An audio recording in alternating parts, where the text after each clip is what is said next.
Welcome to the May Ordinary Council meeting of Dubbo Regional Council. I advise that this meeting is being streamed live to the internet. All those present should refrain from making any defamatory statements, and upon joining these online meetings, you accept the condition that your image may be recorded and streamed to the internet, as well as being retained in the archive of the recorded council meetings and standing committee meetings. I now open the May Ordinary Council meeting, the time being 5:31 p.m. First of all, we have the prayer from Councillor Butler, please. Dear Heavenly Father, we do thank you for this night. We thank you that we come together to discuss weighty items, but we ask, Lord, that in these discussions that we would be mindful of you and your glory, and we ask, Lord, that there would be an air of unity amongst us as well. In Jesus' name, amen. Amen. Next up, we have the acknowledgement of country from Councillor Cowley, please. Thank you, Mr. Mayor. Yuradu Marang, Yuendu Jen. Good day, my name is Jen. And it's my pleasure to acknowledge that we are on the traditional custodian land of the Wiradjuri people. And it's a very important week this week that we acknowledge the Wiradjuri people, because it's Reconciliation Week, and Dubbo Regional Council this week launched our Reconciliation Action Plan. So we're very proud of that, and we would like everybody to have a look at that. So we extend our respects this evening to not only the elders of the past and present of the Wiradjuri Nation, but to all our elders, and in the spirit of unity, we come together tonight on their lands. Mandang Guru, thank you. Thank you.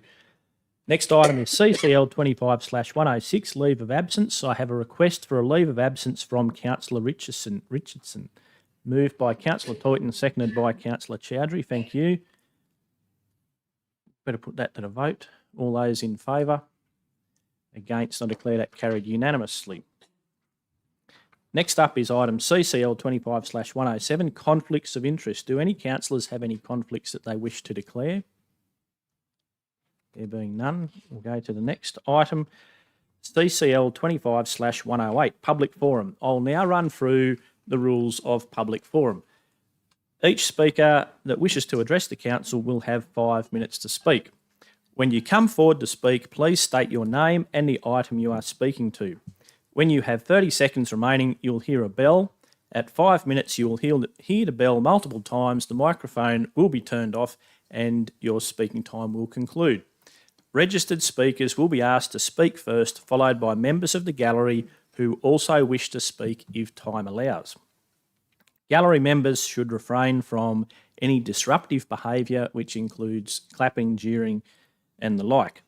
I'll now call on the following registered speakers. We have Natalie Bramble, first of all, on the budget.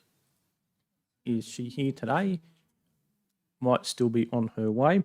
We'll go on to the second speaker then, Claire Booth, on CCL 25/120, heritage provisions on bridges.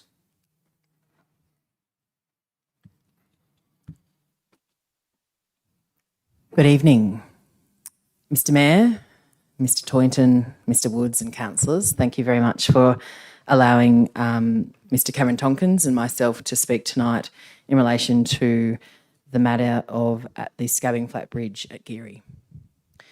We're very grateful to Mr. Toynton and council for allowing this subject to be raised tonight, and we wanted to ensure that council is aware that we are formally incorporating on the 13th of June.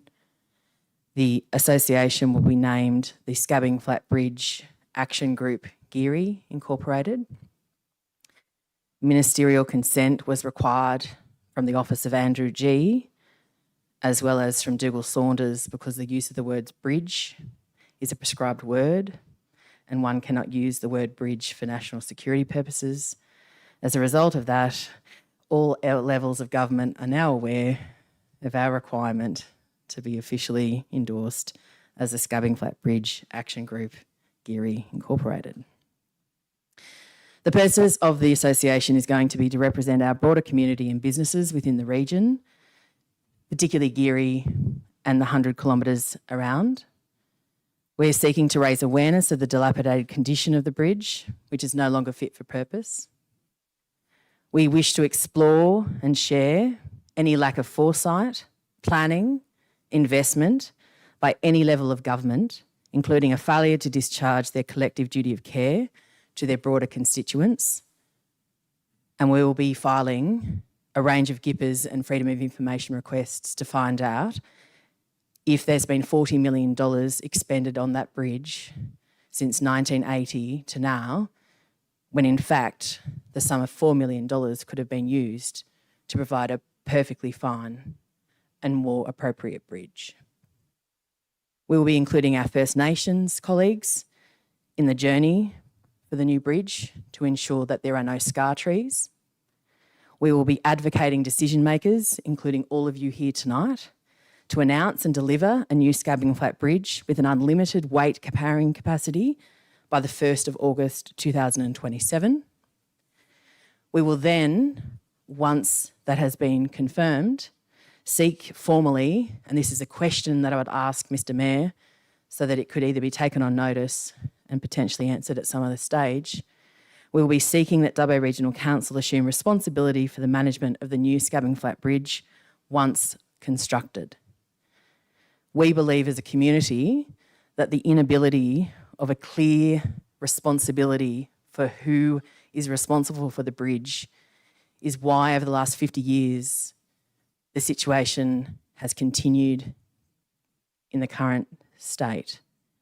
State government is currently in New South Wales saying that it should be a council issue, and council rightly are saying that they have no jurisdiction on it because it is a state government matter. It is now no longer appropriate to play hot potato.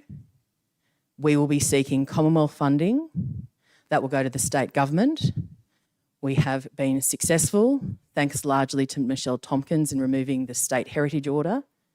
We are currently working with Minister Penny Sharp in relation to the heritage portfolio to remove the local heritage listing. Then it will be removed from her portfolio, and then it will go to the portfolio for the Minister of Transport, Penny Atchison. At that point, prior to Christmas, we believe that a decision will be made for a new bridge. Reference diagrams will be done. Biodiversity and scar tree assessments have already happened. We do not believe that there is any desire for the location of the bridge to change. It's perfectly fine in where it is. It just needs to be a new bridge. Finally, and to make sure that we are always remembering that life is meant to be fun and something that is actually an enjoyable thing, we're going to celebrate on the 1st of August 2027 a community fun run, which is called the Geary Gallop, to celebrate the opening of our new bridge. We hope that you will all enjoy joining us in not only the fun run, but our pursuit to get a bridge that's fit for purpose. Thank you for your time. Thank you.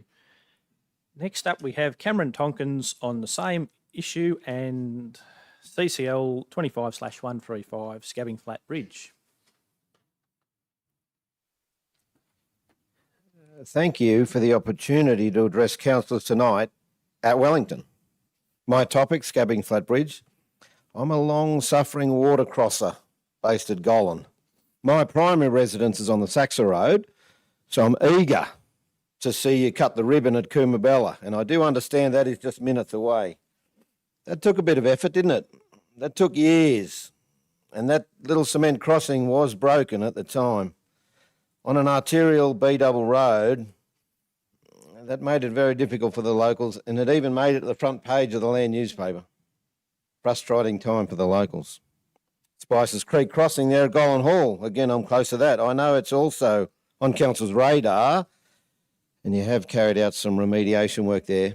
But again, it needs some long-term decisions to be made there. Scabbing Flat Bridge. I need to cross it because I've got interest both sides. This project is a real priority to address, and it does need your attention.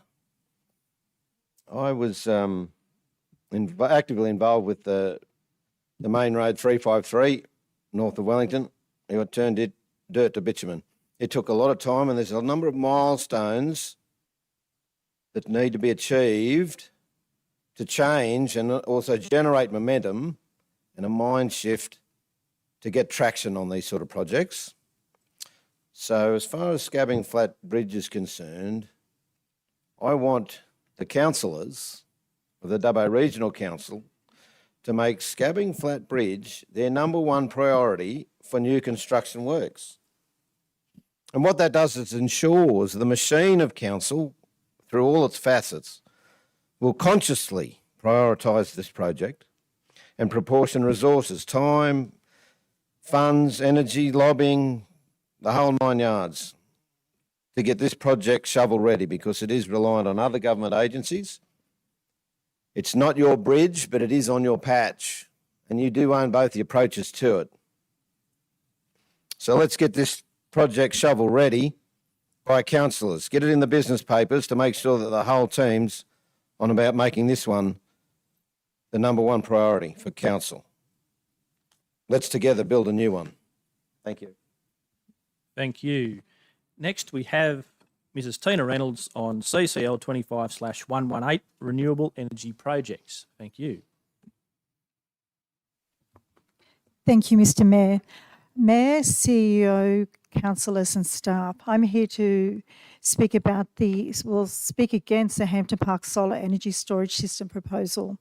Our close-knit rural community between Dubbo and Wongarban is deeply concerned about the proposed Hampton Park Solar Energy Storage System. While we strongly support clean and renewable energy, this project is simply not appropriate for the proposed location. The negative impact on our environment, health, safety and way of life could be severe and irreversible. This industry-scale development spanning over 360 hectares will permanently alter the rural character of our landscape and disrupt the lives of families who have built their futures here. Our main concerns are loss of primary cultural land, threat to wildlife and mature trees. Around 100 mature coradon trees, critical habitat for native birds, bats and insects are at risk. These trees also stabilise the soil, store carbon. Their destruction would cause irreversible biodiversity loss and environmental degradation. Replanting cannot replace decades of what it's taken for these trees to grow. We also have concern about the elevated fire risk. Battery storage systems in the bushfire-prone areas significantly increase fire danger. These fires are difficult to control. They release toxic fumes and threaten nearby properties.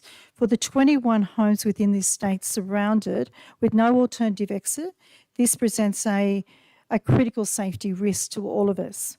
The traffic and road safety, a 2-year construction phase will result in continuous heavy vehicles, traffic on local roads and the Mitchell Highway, raising the risk of accidents and damaging infrastructure not designed for such use.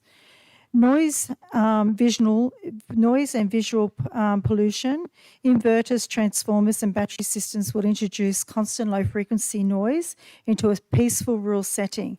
This industry noise can disrupt sleep, increase stress and affect concentration. Visual impacts include panel glare, will change the landscape and cause eye strain or discomfort. There are many reasons why many of us are going to oppose this development. Some of them include insurance risks, mental health to the community wellbeing, the toxic risk from panel breakage, land use conflict and planning concerns, the heat island effects, the lack of local benefit, and I think that's a real concern, the lack of local benefit. The project will offer very few lasting jobs. The profits will go overseas to overseas investors, not to locals who will live with the consequences. Residents will face a very unpleasant visual aspect of the project with increased fire and noise risks. Our properties will be devaluated with little or no return. Decommissioning of the waste. What is going to happen to this land once the 25 years are up with the solar panels? How are they going to be decommissioned? Another concern is lack of community consultation. A lot of us only just found out last week about this project. We were really blindsided by it. I think a lot of us will say that we really feel blindsided.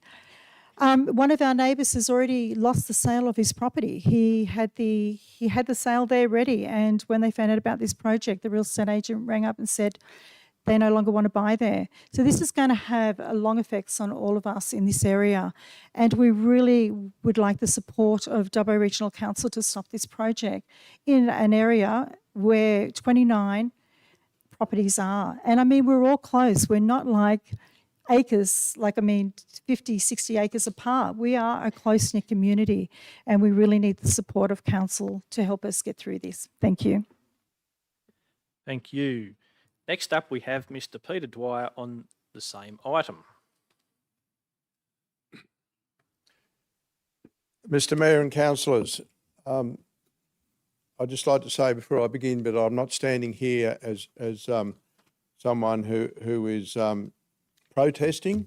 I'm standing here as someone who is passionate about agriculture and passionate about the people involved in agriculture. So I'm speaking in relation to CCL 25118 in relation to the renewable energy projects matter that you're going to vote on tonight. And I appreciate the time to speak to you tonight. I recognise that council is not the consent authority in approving renewable energy projects. That is strictly a state government matter. However, council, as the ratepayers' representatives, have a role to play in protecting the degradation of land and land values in the Dubbo Regional Council area. And I'd just like to refer what the previous speaker mentioned about that sale of a property on Bencuppen Road, Bencuppen Drive I should call it, in the last week. Last Monday, that property was under offer. On Tuesday morning, when the mailbox drops went out, the property was no longer being purchased. That family are devastated. The sale of their property is over. The chances are they will have to reduce their price quite markedly in order to get a sale of their property. They're probably very keen to get out of there now because they're faced with the prospect of having a black lake out their front door. So there's a lot of personal issues involved here, and there's proof that land values are reduced by these projects. The renewable energy zone is fast becoming the greatest threat to the viability of farming in the Central West. Large tracts of Class 1 farming land are being removed from production and cannot be replaced. The recent sale in February 2023 of Valley Fields, part of which is incorporated into the Hampton Park Solar Project, was sold at a premium to other local land sales. The reason for this? Quality of the country, proximity to Dubbo, aspect and appeal of the landscape. All of the above will be destroyed by a renewable energy project. The proposals coming forward are being rushed with little or no community consultation. We were not aware of the Hampton Park proposal on our doorstep until last week, despite years of planning in the background. Were council aware of the project? I don't believe so. What did you find out? Like us, by a sneaky letterbox drop addressed to the householder. Most people seeing those put them in the bin. They think they're junk mail. Councillors, there comes a time when incorrect practices need to be called out and where a stand needs to be taken to stop the stealing of agricultural land from farming and being converted to industrial wastelands. We request that the council will back the community in supporting those here tonight and those that will follow soon in putting an end to the destruction of farming land in the Central West. Thank you. Thank you. Next, we have Mr. Peter Reardon on the same item.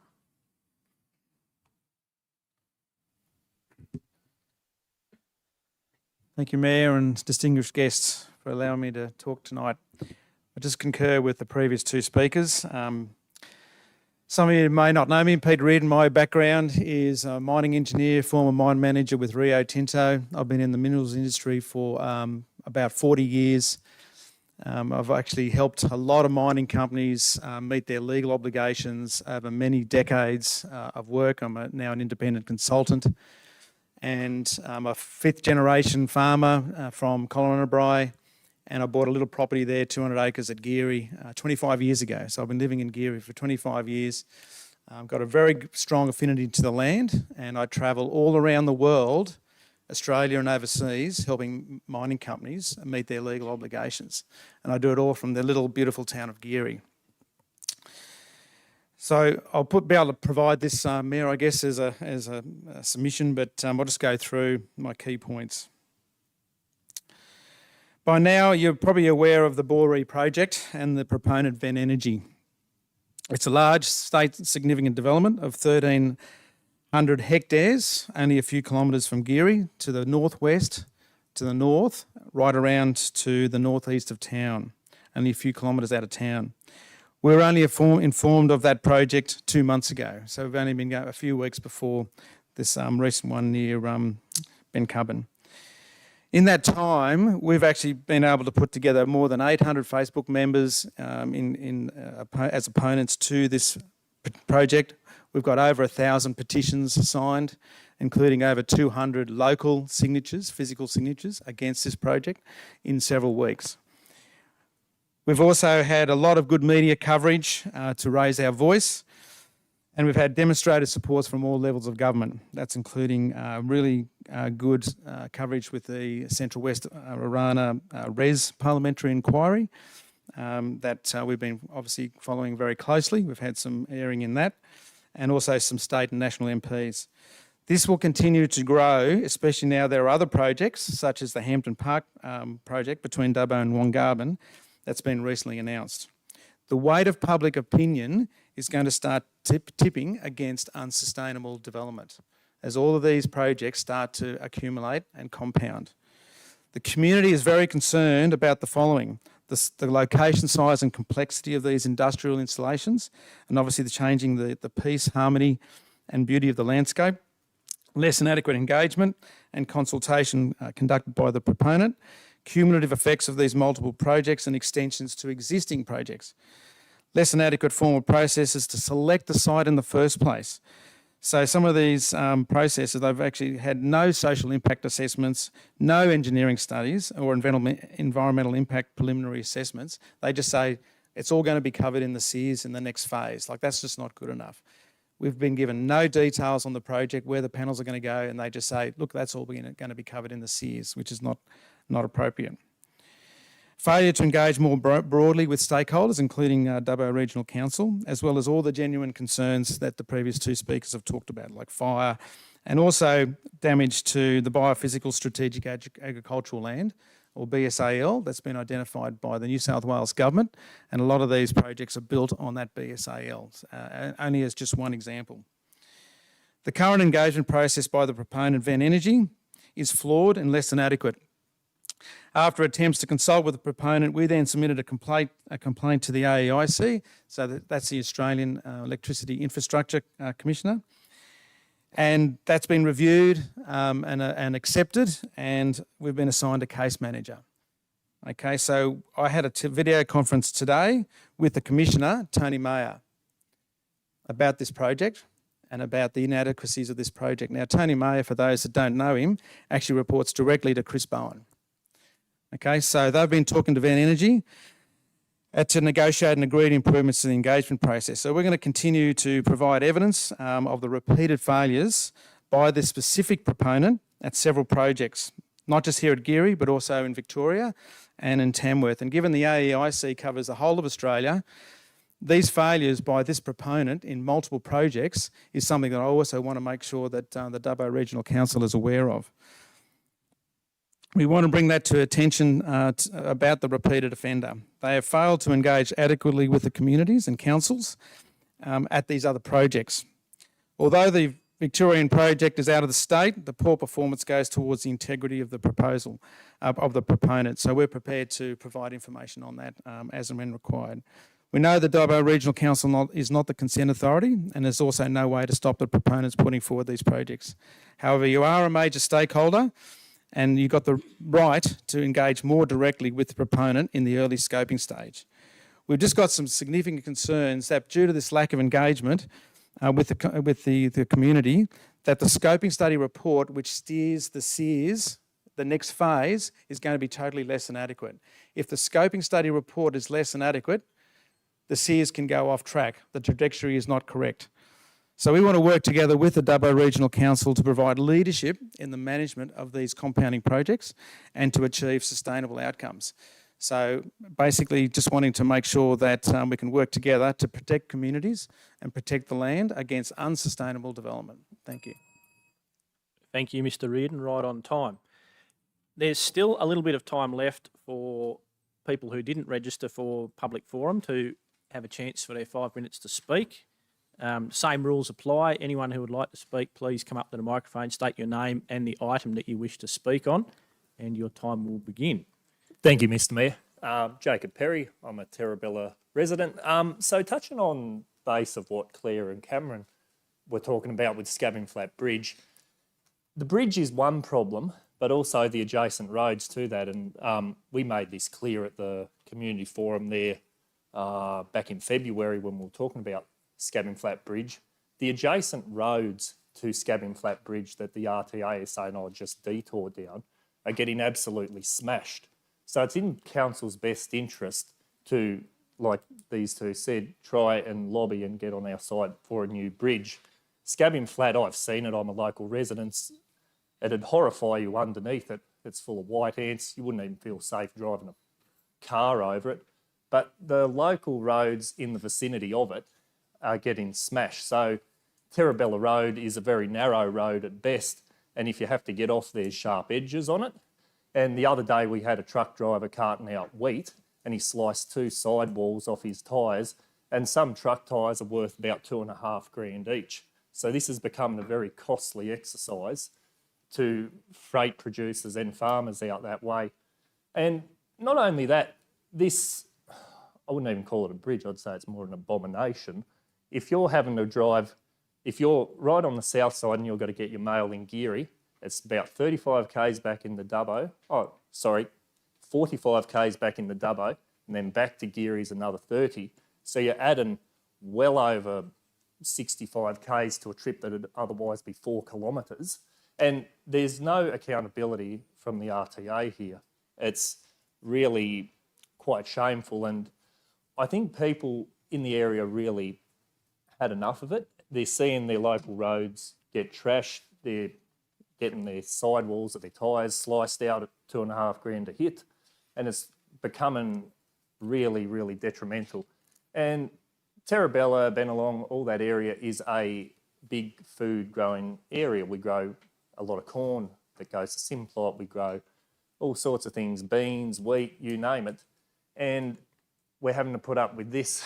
I mean, the bridge is not fit for purpose. It's had its day, and it doesn't really make much sense that the sole link road back into Geary has a bridge that's full of white ants for all it looks like, and we're having to do an over 60 kilometre detour. At the end of the day, it's going to cost council more money leaving this thing here. It's costing producers more money, and it's serving no purpose for the local area. I think we need to really sort of get behind this movement and all lobby for a new bridge and a better Geary, so to speak, because we are feeling the pinch out here.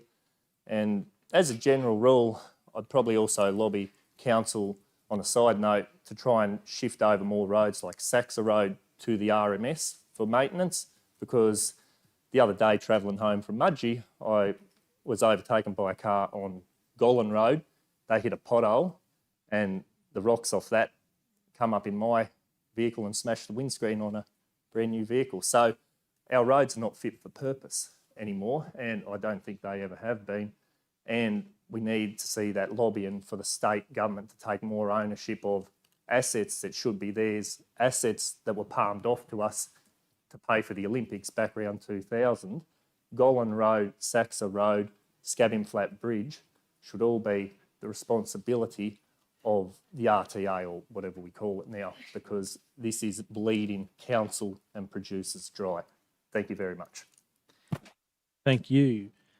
There is enough time. There's 5 minutes or 4 minutes left. If there's one more person who would like to say something, yep. come forward, state your name and the topic you want to speak on, please. Thank you, Mr. Mayor, councillors. My name is Chris Reynolds. I'd just like to add a little bit more weight to what Peter and Tina had said. We're not opposed to solar, but we're opposed having the solar brought to our backyards where there are exactly 9 properties in a row, 29 altogether, but 9 properties that will border the fence line of this solar property. I don't know in my travels anywhere that I've seen a solar installation with so many properties that have been adversely affected. We're not talking about one country residence up on the hill that's looking at the solar farms, but we're going to have 29 adversely affected, and a row of properties that I would classify as lifestyle properties, and we've all bought out there for this particular reason, to have the views and to have the aspect that we have. And this solar farm is not going to be miles away. It's going to be right at our doorstep. And the other contributing factor is that, to make it loud and clear, there is one road in and one road out. And we're going to be surrounded by these solar installations. So if there was a disaster, if there was a fire, we've only got the Bencubbin Road to come out on.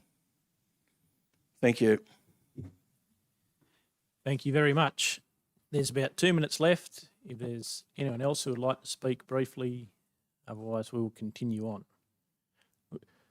Thank you. That concludes the public forum. Thank you to all the speakers and everyone else in attendance.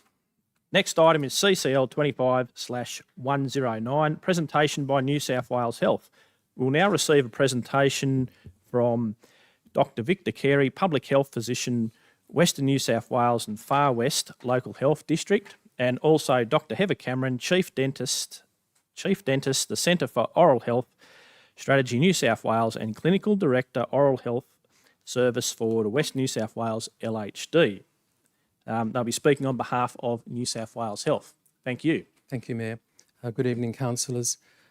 Thanks for the opportunity to speak this evening about this important matter of fluoridated water.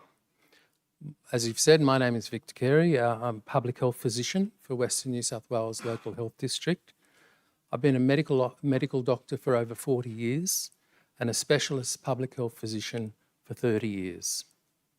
In that time, I've been involved in a wide range of infectious disease and environmental health issues that affect the communities in which we live. I've always approached these issues with the aim of protecting the health of the community.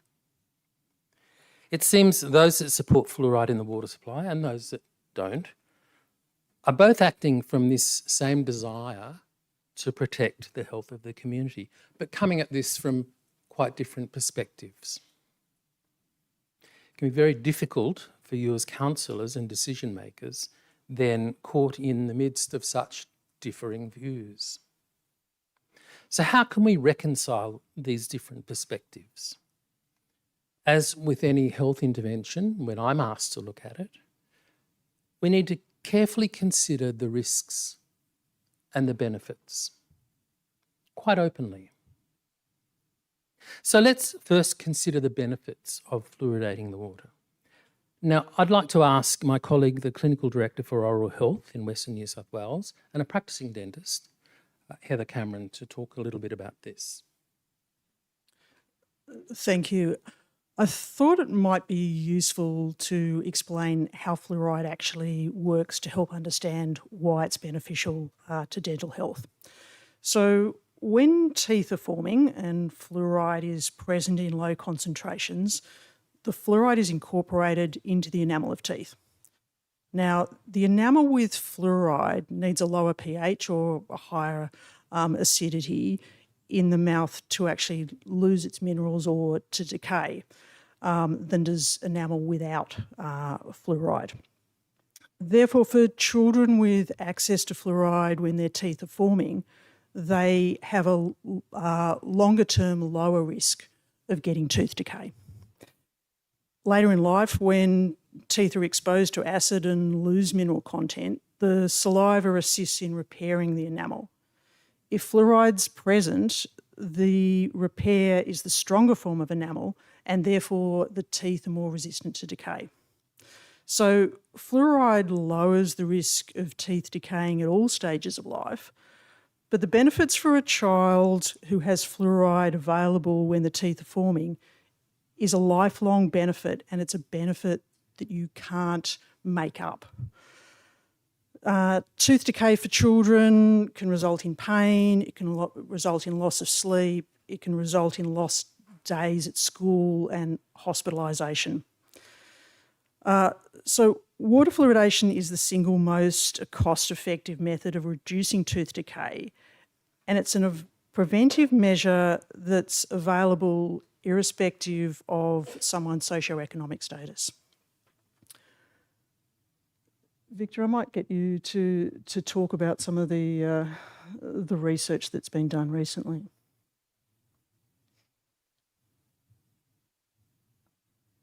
We're talking about health risks now. No, still about the benefits and the NHMRC. Did you want me to continue here? Yeah. Okay. So the effect of water fluoridation on humans has been studied for probably 70 years. In New South Wales, water fluoridation commenced in Yass in 1956, and approximately 96% of the New South Wales population now has access to fluoridated water, which is one of the highest levels of fluoridation in Australia. The National Health and Medical Research Council is Australia's leading expert body promoting the development and maintenance of public health and clinical standards. In 2017, the NHMRC published a detailed review of the scientific evidence on the effects of fluoridation. The review considered evidence from many sources and was overseen by an independent committee of experts representing almost every field of human health. The committee's got nothing to gain from the outcome of the review other than the desire as health professionals to see the protection and improvement of human health across Australia. One of the key findings of this review is that fluoridated water reduces tooth decay for all in the community at all stages of life. The NHMRC found that water fluoridation reduces tooth decay by 26 to 44% in children and adolescents and 27% in adults. And where I spoke about the effects for children, that is greater when it's actually there when the teeth are forming. Recent Australian research states that access to fluoridated water from an early age is associated with less tooth decay in adults, and fluoridation of drinking water particularly benefits children and those on lower income who tend to have higher rates of dental decay and less access to dental treatment and other forms of fluoride. The benefits of fluoridation of water has been accepted by many expert national groups, the Australian Dental Association, the Australian Medical Association, the Royal Australian College of Physicians, and international organisations including the World Health Organisation and the US Centre for Disease Control. Cost evaluations in the NHMRC review concluded that in Australia, for each dollar spent on water fluoridation, there's a saving of $7 to $18 from the decrease in cost of dental treatment.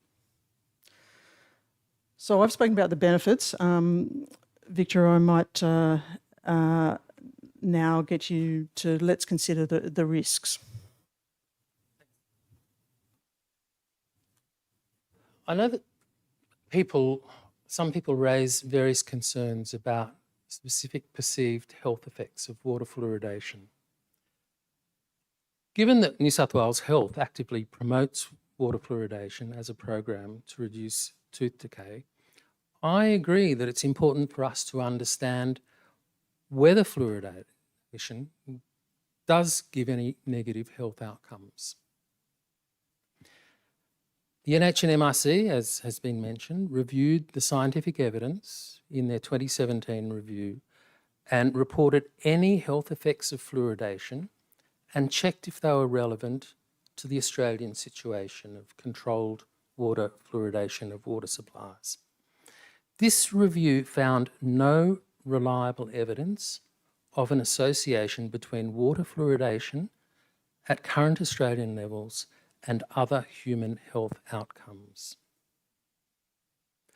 Most of the evidence on humans is from areas with higher levels of fluoride, generally naturally occurring fluoride, such as in countries like China and India, very high levels.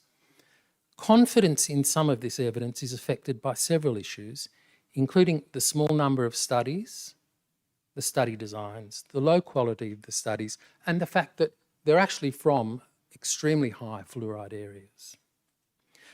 This review of the National Health and Medical Research Council concluded that there is no association between water fluoridation at current Australian levels and cancer, that's overall cancer incidence, osteosarcoma, bone cancer, and Ewing's sarcoma, another bone cancer, Down syndrome, hip fracture. Furthermore, there was no reliable evidence of an association between water fluoridation at current Australian levels and chronic kidney disease, kidney stones, heart disease, high blood pressure, low birth weight, overall mortality, certain muscular and skeletal effects, thyroid function, and self-reported outcomes such as gastric discomfort, headache, and insomnia. I note from the Council papers that Council has been considering concerns around fluoride effects on cognitive development and IQ. The NHMRC indeed looked at this and found no association between fluoridated water and cognitive function and IQ as it develops through life. This has been further supported this year by an Australian study following up Australian children over a 10-year period, which also found no association. I believe that safe and effective interventions against significant public health issues are actually an obligation of responsible community service providers. And through such action, protect the public's health without requiring any specific action from an individual. This is not a new concept. This has been happening for decades in areas such as the addition of chlorine to water supplies to reduce the risk of bacterial infection. The mandatory use of iodized salt, thiamine, and folate in bread manufacture, all bread manufacture commercially, to reduce the risks of iodine deficiency in children and adults and neural tube defects or spina bifida in children. I think water fluoridation has been practiced in Australia and a number of other countries since the 1950s, and health authorities like New South Wales Health continuously monitor the health of populations, following trends, looking for potential sources of harm, and measuring the effectiveness of health interventions. None of this information gives any indication that people are suffering from harm as a result of fluoridation.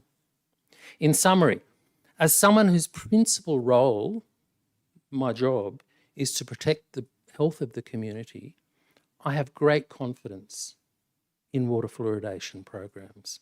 The evidence shows that water fluoridation at current Australian levels is both safe and effective. Thank you. Thank you very much for that, doctors. The next item is CCL 25/110, confirmation of minutes from the ordinary council meeting held 22 April 2025. Do I have someone to move that, please? Councillor Chowdhury, seconded by Councillor Cowley. Councillor Chowdhury, would you like to speak to your motion? No, thank you, Mr. Mayor. Thank you. Any other debate, councillors? There being none, we'll put that. All those in favour, please raise your hand. Against, I declare the motion carried unanimously. Next item, CCL 25/111, mayoral appointments and meetings. I'll move that. Is there a seconder? Councillor Wells, thank you. Wouldn't like to speak to that. Any questions, debate, councillors? There being none, I'll move that. All those in favour? Against? I declare the motion carried unanimously. Item CCL 25/112, mayoral expenses for April 2025. I'll move that. Seconder, please. Councillor Toynton. Nothing for me to say there. Any questions or debate, councillors? There being none, we'll put that. All those in favour? Against? I declare the motion carried unanimously. CCL 25/113, report of the Infrastructure Planning and Environment Committee from the meeting 13 May 2025, moved by Councillor Butler, seconded by Councillor Toynton. Councillor Butler, is there anything there you'd like to speak to? No, thank you. Thank you. Any other debate, councillors? There being none, we'll put that motion. All those in favour? Against? I declare the motion carried unanimously. CCL 25/114, report of the Culture and Community Committee meeting 13 May 2025, moved by Councillor Wells, seconded by Councillor Cowley. Councillor Wells, would you like to speak to that? No, thank you, Mr Mayor. Thank you. Any other debate, councillors? Councillor Ivey. Thank you, Mr Mayor. I'd just like to note that within that committee finding was that the noting about the tender for the wayfinding and reserve signage at Tracker Riley pathway, shared pathway, the decision was made not to accept the tender. I really love to think that was that the tender wasn't accepted, but the actual process of improving the signage will go ahead. I think the motion said that although the tender is not to be accepted, further consultation with the tenderer will proceed with an aim to get that signage up and running. Because as councillors, my fellow councillors and the council will remember that I am actually quite passionate about getting some decent signage through our LGA, and that signage is up to date, contemporary and actually meaningful. So I'd urge that still proceed, because it is of great importance to our LGA to have decent signage. Thank you. Any other debate, councillors? There being none, Councillor Wells, right of reply, if required. No, thank you, Mr Mayor. Thank you. I'll put that. All those in favour? Against? I declare the motion carried unanimously. Item CCL 25/115, report of the Corporate Services Committee meeting 13 May 2025, moved by Councillor Ryan, seconded by Councillor Cowley. Councillor Ryan, would you like to speak to that at all? No, thank you, Mr Mayor. Thank you. Any other debate, councillors? Councillor Butler. Yes, I'd just like to note that in the minutes for the town committee, that it wasn't fully recorded. And what I mean by that is that I did speak in regards to encouraging opposition to the renewable energy projects, and that was not recorded in the minutes. If you read the minutes of that particular meeting, you would come away thinking that everybody loved renewables and that was a wonderful way to go forward. And I actually stated in that I did not want to hand our Wellington community and our local surrounds to the result of industrial wasteland, where it is surrounded by white sticks and lakes of mirrors. And none of that was recorded, and that is a concern, and I would like to see it recorded, please. Thank you. Any other debate, councillors? There being none, Councillor Ryan, right of reply to anything there? No? No, thanks. Thank you. We'll put that. All those in favour? Against? Carried 9 votes to 1. CCL 25/116, participation in the 2025 Victor Chang School Science Awards program. Councillor Dickinson.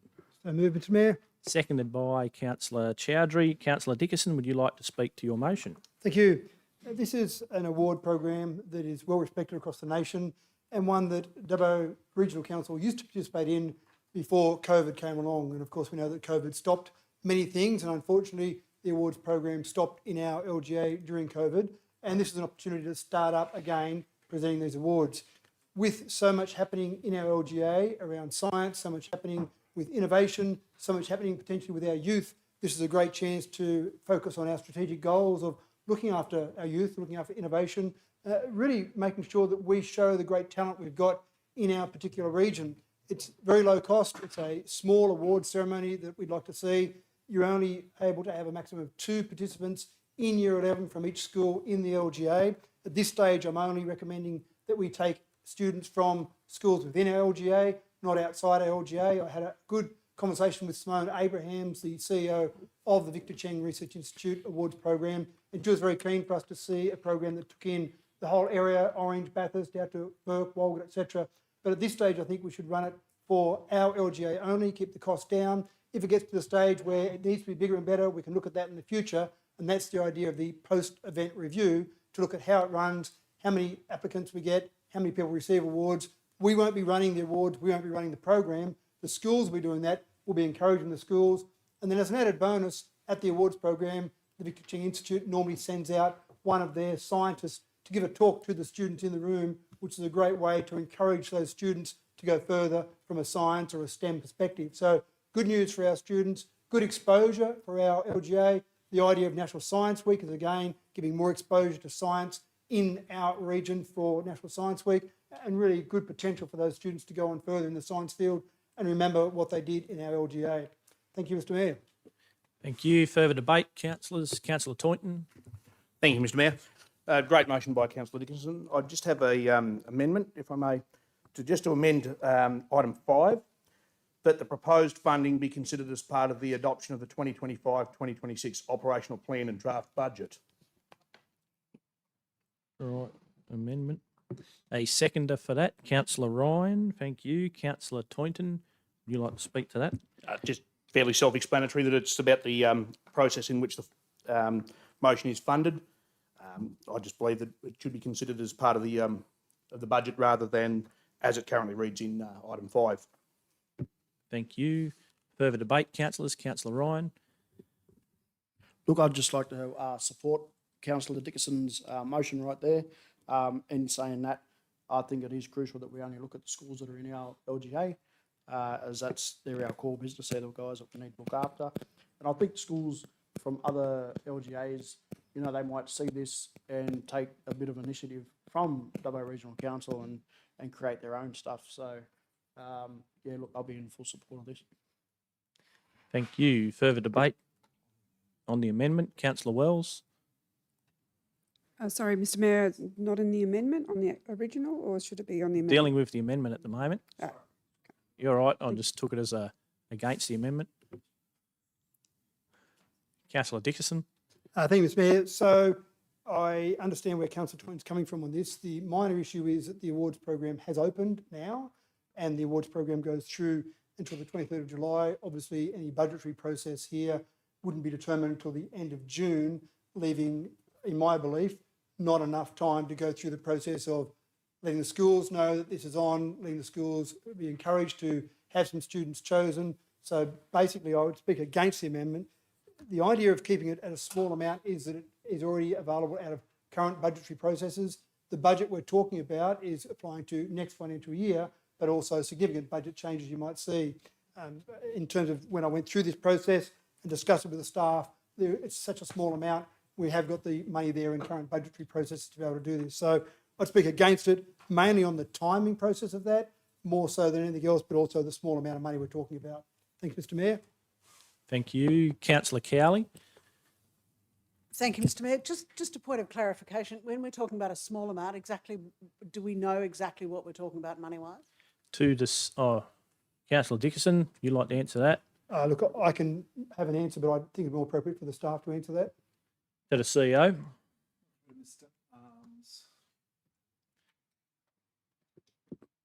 There are carryovers there, so quite potentially can do.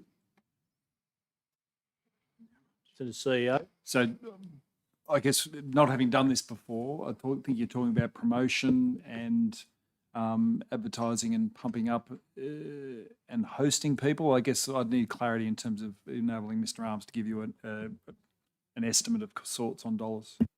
So if I can, Mr. Mayor, so essentially the promotion would be promoting out to the schools, so the cost to council staff would be minimal because it would be communication with the schools, and the schools who are very keen to participate in this program. I've already had a talk to some of the schools, so they'd be doing the bulk of that promotion. It would really be us promoting it to the schools to say this is on. And then, without putting words into Mr. Arms's mouth, then I would suggest that a maximum of 2 Year 11 students from each of the schools in the LGA would result in an award ceremony of possibly 10 people in that award ceremony. Some parents might come along, so some refreshments, some light refreshments for 10 to maybe 15 people, I would think would be the order of hundreds of dollars rather than $1,000 would be my estimation. But again, I'm happy to bow to the CEO's superior knowledge on estimation of costs for an event like that. But that would be my overall recommendation there, that would be talking hundreds of dollars. So we don't exactly know how much, but could be hundreds, could be thousands, could be a couple of thousand. Would that be right? Yes, I dare say we won't have a royal picnic type event, but it'll be some level of catering or what have you. So I'd suggest that we will get change out of $2,000 easily at worst case scenario. So very affordable in that sense from an existing budget, as Mr. Arms identified. Thank you. Any other debate on the amendment? Councillor Wells. On the amendment.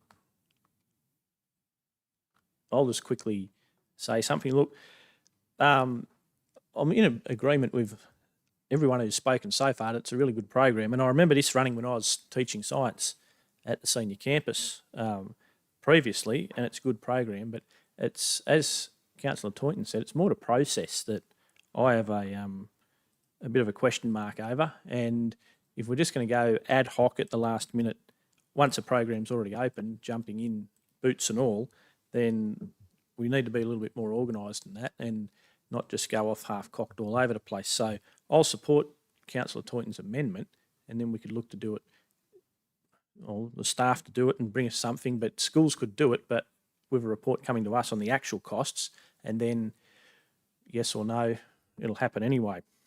But it wouldn't stop the project from actually going ahead. Back to the mover of the original motion, Councillor Dickerson.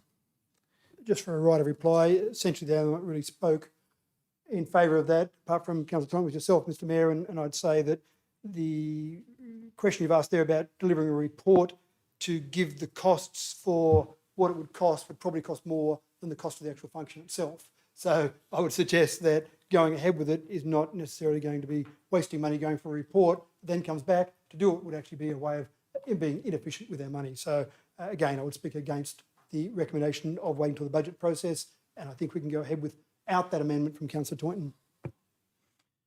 We'll put Councillor Toynton's vote amendment to the vote. All those in favour of Councillor Toynton's amendment? All those against? I declare the amendment lost. So we're back to the original motion. Was there anyone else? Councillor Wells. Thank you, Mr Mayor. Look, the reason why I wanted to sort of mention my support for this motion is looking at it and the focus on children being engaged through cardiac type of science and research. And I'm speaking from a First Nations person, that there's quite a lot, and also a family member of cardiac being a very serious issue for many families in this area and across our state and nation.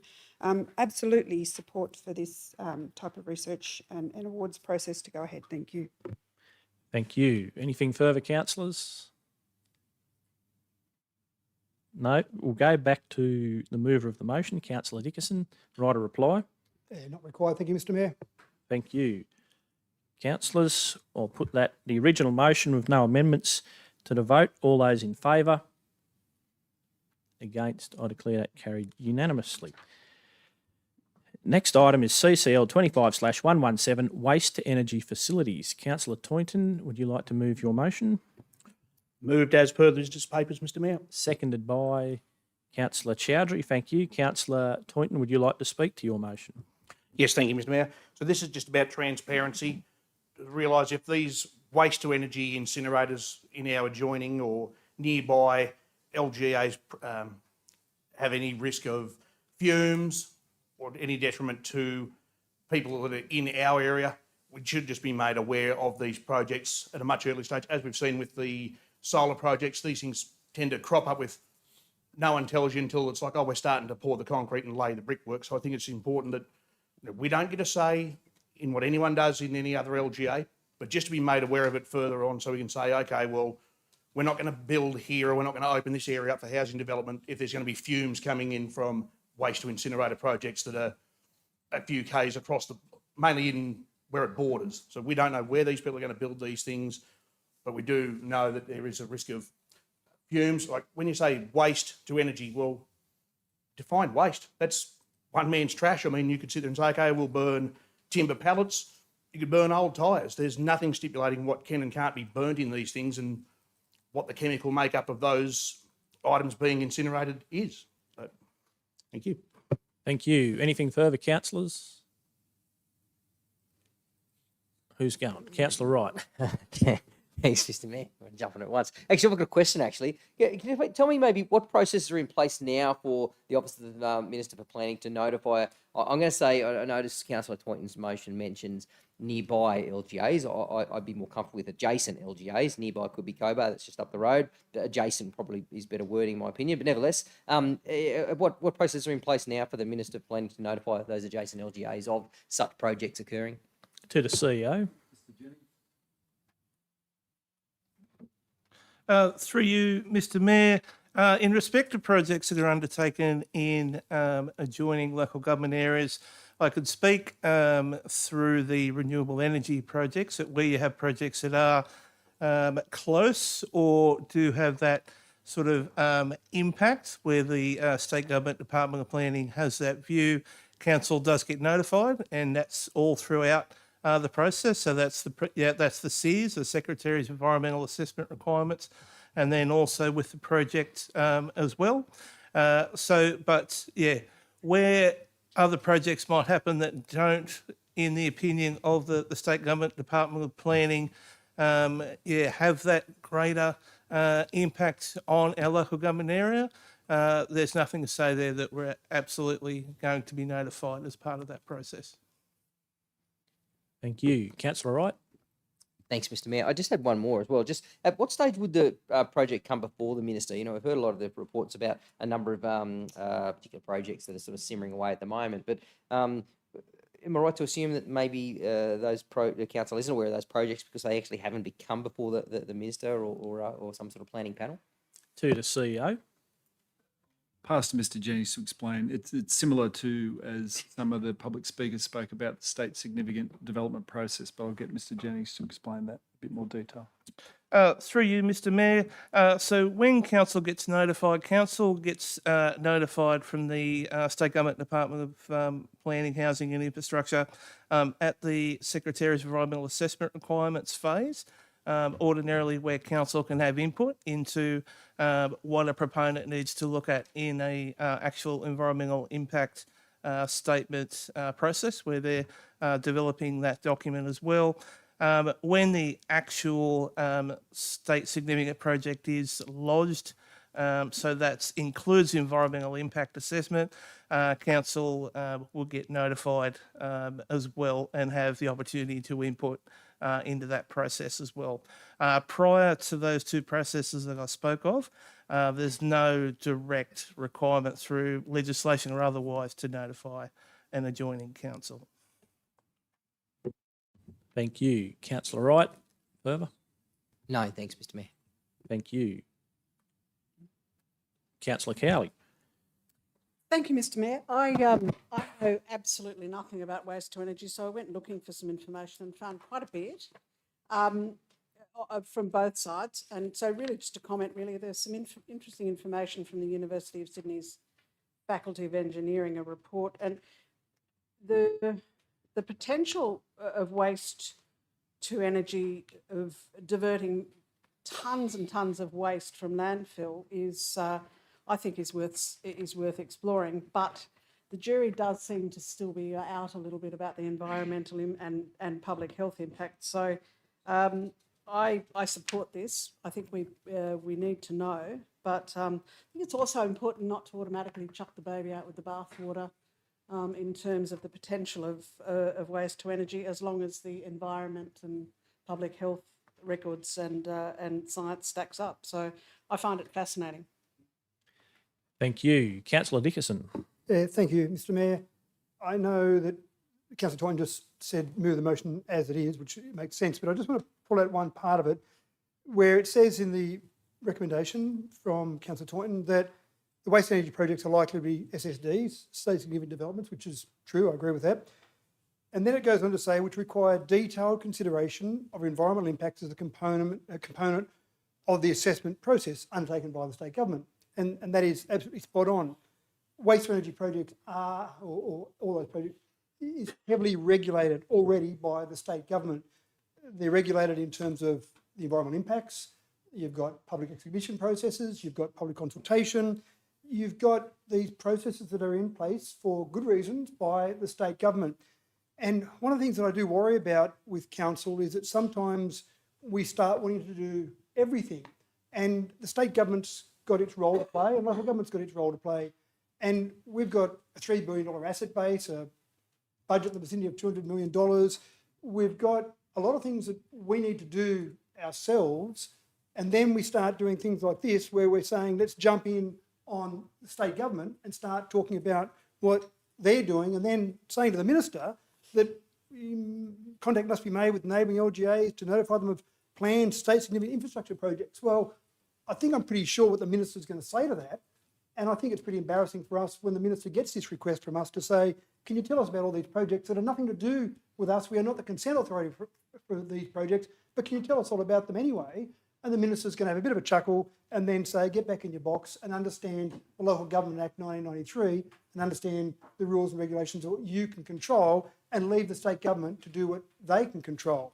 So I'm not in favour of this at all. There are other projects that might be in other LGAs. Those projects are up to that LGA and the state government through their processes to control.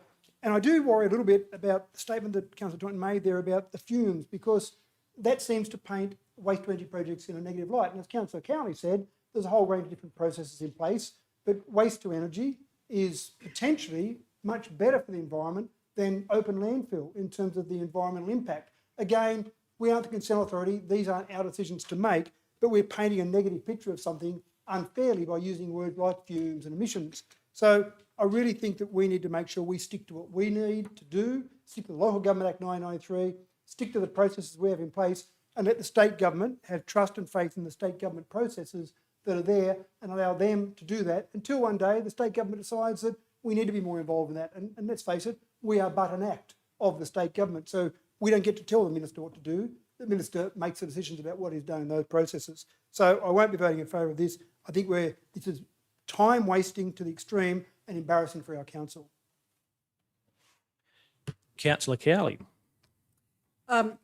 With due respect to my colleague, Councillor Dickinson, Is this a question? I think, Question? it's a question, yes. Excellent. It's a question because I'm going to ask how we can, in all conscience, abrogate our responsibility to people who may live on the very borders of our LGA. If something, and we've seen an example tonight of how we can be an advocate for our communities where there is considerable distress being caused. And I would just like to know how we can, in conscience, not take that into account. To the CEO.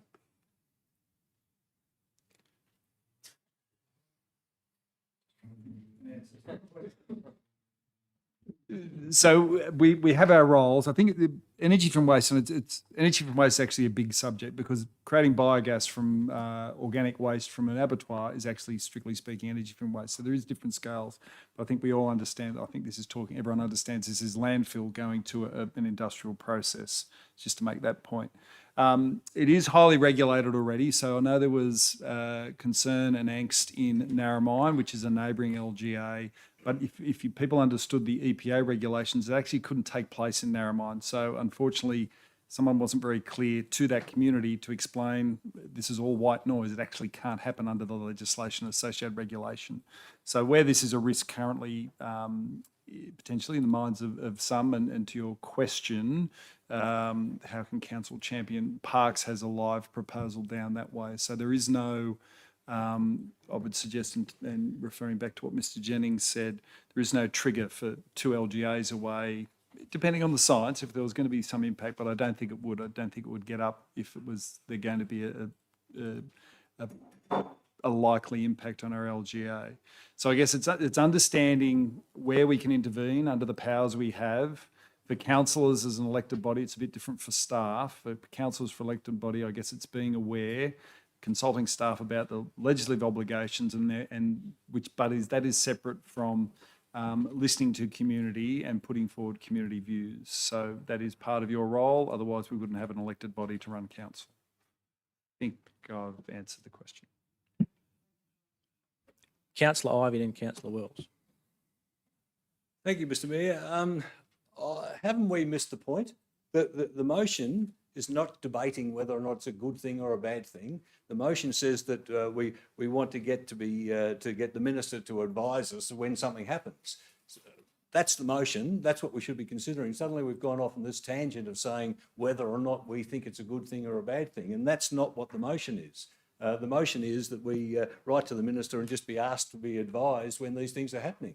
Now, I don't know the full ins and outs of the process really, but as far as I'm aware, we as a council should be aware of what's going on in New South Wales. We should be aware of what's going on in Australia, really, just as part of being involved. We don't need the minister. We don't need to write to the minister so that he then writes to us to tell us when something's happening that may be of some significance. That's up to us as a very robust bureaucracy to make sure that we're aware of those things. We don't need this motion. We can find out, we're aware of when there are state significant projects that may well affect us without the minister writing to us.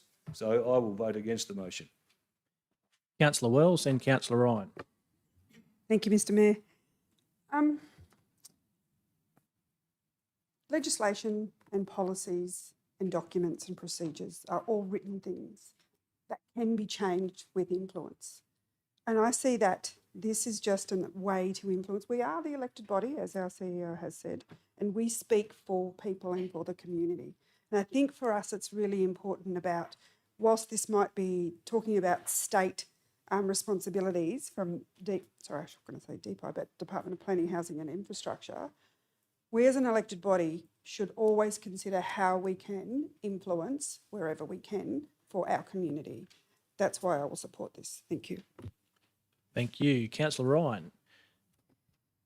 Yeah, look, I'm sort of going along the same lines as Councillor Wells. I do agree with some things that people have said, but I do agree with Councillor Twinton's motion that it's something that's our neighbouring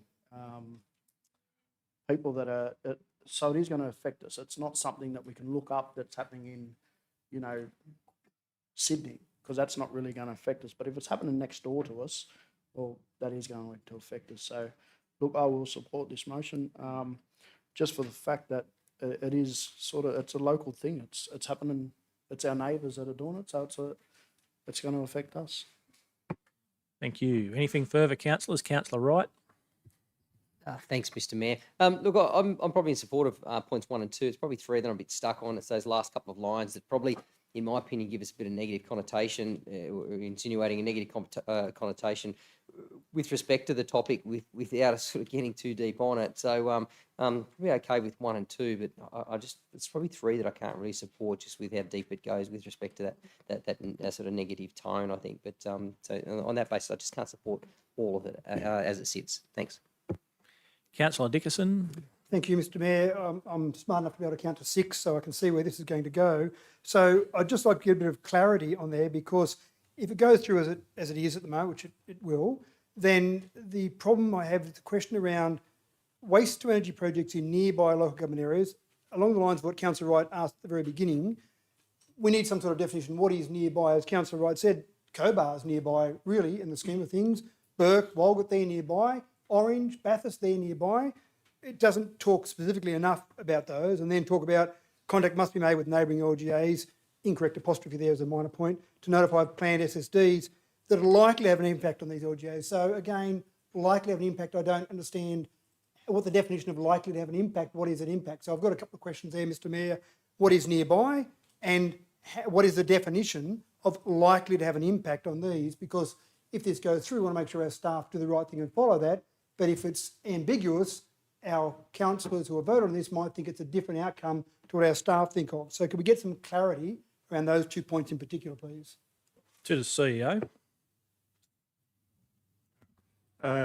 Through you, Mr. Mayor, well, I think the cleanest one, like it talks about neighbouring LGAs, so in effect that means adjoining or adjacent. So if we put that in context, I don't think Parks actually has a joined up boundary, was it? So the Parks energy from waste would not be considered as part of this under point 3 in the notice of motion. It'd really be up to the Minister for Planning and their staff to decide that, not actually council staff. I'd take it, because they're the ones that would be writing to us when a project arose. Anything further, councillors? Councillor Butler? Thank you. Yes, just to point 3, am I meant to be asking a question? Is that or can No, I you haven't entered the debate yet. Oh, okay, This is it. sure. There seems to be some talk about, or the concern about the negative light that this is shed in. I'd like to suggest that if the waste treatment plant was emitting Chanel number 9 or number 5 or whatever the perfume is, there may not be an issue. So in regards to this, it's quite a reasonable motion, because when we are asking to consider an industrial facility, let's call it that, by and large, it's going to be the negative effects that we consider. I mean, if it's printing money and everyone wants some, no one's going to be an issue. You see what I mean? So this thing about casting in a negative light, I think that's just a sleight of hand. I think that the motion is actually quite reasonable to mention the negative effects, because that is in effect what we are looking to avoid. So the mention of it should not really be, I think that's to cast the motion in negative light, as opposed to casting the industrial complex in a negative light. Thank you. Thank you. Councillor Ryan? Just looking at the recommendations too. Is this a question? Well, it will be. Will be. Will be now. I have a question. So a question to Councillor Toynton, then I'll aim it as that we ask the minister to consider. That's a question that we're asking him to consider. He might consider it and say, "Yep, no dramas, I'll do that," or he might consider it and say, "I've considered it. Catch us later. I'm not going to do it." So point 3, yeah, look, I'm a bit torn between it, but it's hard to put it into a question. Councillor Toynton agree with that? Councillor Toynton, do you agree with that? You don't have to answer. No, I agree. The minister can say, yeah, great idea, or he can sit and say, I'll Dubbo Council to oblivion with you. So I agree with that. Thanks. Anything further? Councillor Cowley, another question? This is a question. Can we amend the motion to remove point 3? You can move that if you like. Are you moving that? Have you got a seconder? Councillor Chowdhury, just let me record this. Councillor Cowley, would you like to speak to your amendment? Just briefly, I think obviously the debate is we are all a little bit torn about the inference that that this casts it in a negative light when I think, not wanting to put words into my colleague's mouth, but I think that the intention of the motion is that we be aware, given that just as we see with the RES, there are, while we may not be the consent authority on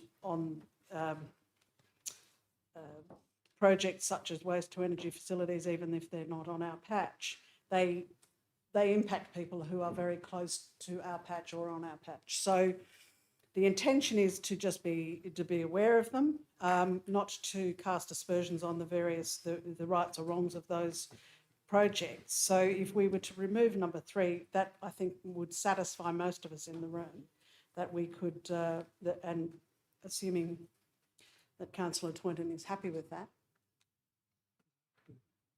Right, well, thank you. Councillor Toynton doesn't have to be, but would you like to comment on the amendment, Councillor Toynton? I'll comment to it first off.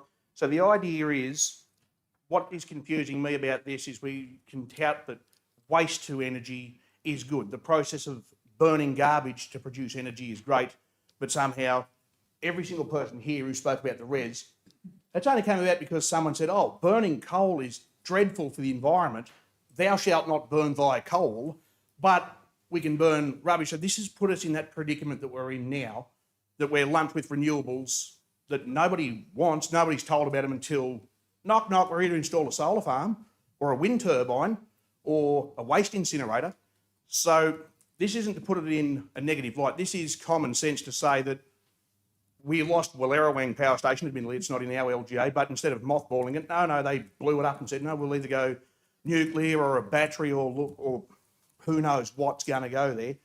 So I just think it's odd that we deviate from coal that has a consistency. We all know what coal burns at, what its energy proponent is to burn it, whereas we can burn, say, a pine pallet that burns at a few hundred degrees, or we can sit there and say, throw a tyre on and stand back 200 yards because it's going to be hot. There's no consistency with garbage, but there is with coal. So that's not my intention to paint this in a negative light from these renewables, but that's the reality of it, that we've gone full circle as to replace burning one thing to substitute it with burning someone else's rubbish. So I'm happy to leave item 3 in my motion because that's the intent of it, that's the common sense reality of it. Thank you. Anything further on the amendment, councillors? Look, I'll briefly speak on the amendment. I'll vote against the amendment because overall, looking at point 3 in the totality of the 3 points, it's just a letter to a minister for him to consider some action. And last council, we wrote plenty of letters to ministers that they pretty much just ignored. Thank you very much. No, we're not going to give you more police or programs or whatever. So I don't think it'll be embarrassing because councils write to ministers all the time and lobby for things that they don't get. And this is just really about power, like knowledge is power. Anything that, any processes that the state government has that could be improved to help council know more about what's going on around the place would be better for us. So look, I don't know how far it will get with the minister, but I'm happy with the whole package. So I'll vote against this amendment for those reasons. Councillor Dickerson. Just speaking on the amendment too, thank you, Mr Mayor. So I'll certainly vote in favour of the amendment, and I think that reduces our embarrassment level by a certain amount and certainly reduces some of that negativity. And if this gets up, then hopefully someone moves an amendment to remove point 2 and then we get it down to only 1. We might remove all of them altogether, but certainly I'm in favour of point 3 being removed. Thank you, Councillor Cowley. Anything further, councillors, on the amendment? No. Councillor Cowley, write a reply. Oh, no, hang on. Councillor Dickerson. Oh, Toynton. Councillor Toynton, sorry. Couldn't remember who moved what. Councillor Toynton. So so this is just for the original motion, The as amendment. presented, or are we voting on the amendment? Write a reply to anything said in the debate on the amendment just then to remove point 3. I've already addressed everything that I've said with the other thing. Only to Councillor Wright's point earlier about the neighbouring council. Point of order, Mr Mayor. Councillor Wright didn't speak on the amendment. That's right. Sorry, no, that's different. No, then nothing. Thank you. Councillors, will put the amendment, which is removing point 3, Councillor Cowley's amendment. It's the original mover. It was the mover of the original motion. So Councillor Cowley's motion to remove, amendment to remove point 3, all those in favour? All those against? I declare that lost 5 votes to 6. We now go... Sorry, Mr Mayor, there's only 10 people here. Sorry, Councillor Richardson's away. 5 all, and I'll vote against the amendment. So that's my casting vote, 5-5, me against. We go back to the motion as it is at the moment with all 3 points. We've got myself, Councillor Chowdhury, haven't entered a debate or any other questions, succinct questions. Councillor Chowdhury, anything? I don't have anything. Any other questions, councillors? There being none, Councillor Toynton, would you like a right or reply to anything said, not in the amendment, just in the original? Thank you, Mr Mayor. So now we can get to, just with Councillor Wright's decisions with the neighbouring council. I did change my original motion when I was drafting it up to include that we use nearby because, as it's been pointed out, Parks is considering a waste to energy facility, yet they, when we've looked at the map, they don't actually share a border with us, but I would define that as nearby. So, anything else has been, anything else has been covered? Thank you. Thank you, councillors. I'll put that. So points 1, 2 and 3, all those in favour? Against? I declare that carried 7 votes to 3. Next item, CCL 25/118, Renewable Energy Projects. Councillor Butler moved and seconded. Or would you like to move your motion, Councillor Butler? Moved as read. Is that all right to put as Yep, read or yep. as moved? Or how we put that? Seconded, Councillor Toynton. Thank you. Councillor Butler, would you like to speak to your motion? Indeed, I would. Thank you. Yes. So, as you're probably all aware, oh, sorry. Oh. It's on now. Oh, Yeah, keep talking. Sorry. Thank you for. Yes. So, I'd like to speak to this motion. So, the purpose of this motion is that I believe, and of course, I guess it's my duty to, or my duty, or my privilege to try to convince my fellow councillors that we as a council need to do everything in our power to resist the renewable projects. Now, I understand they're state significant, and I get that, so we're not the approving body.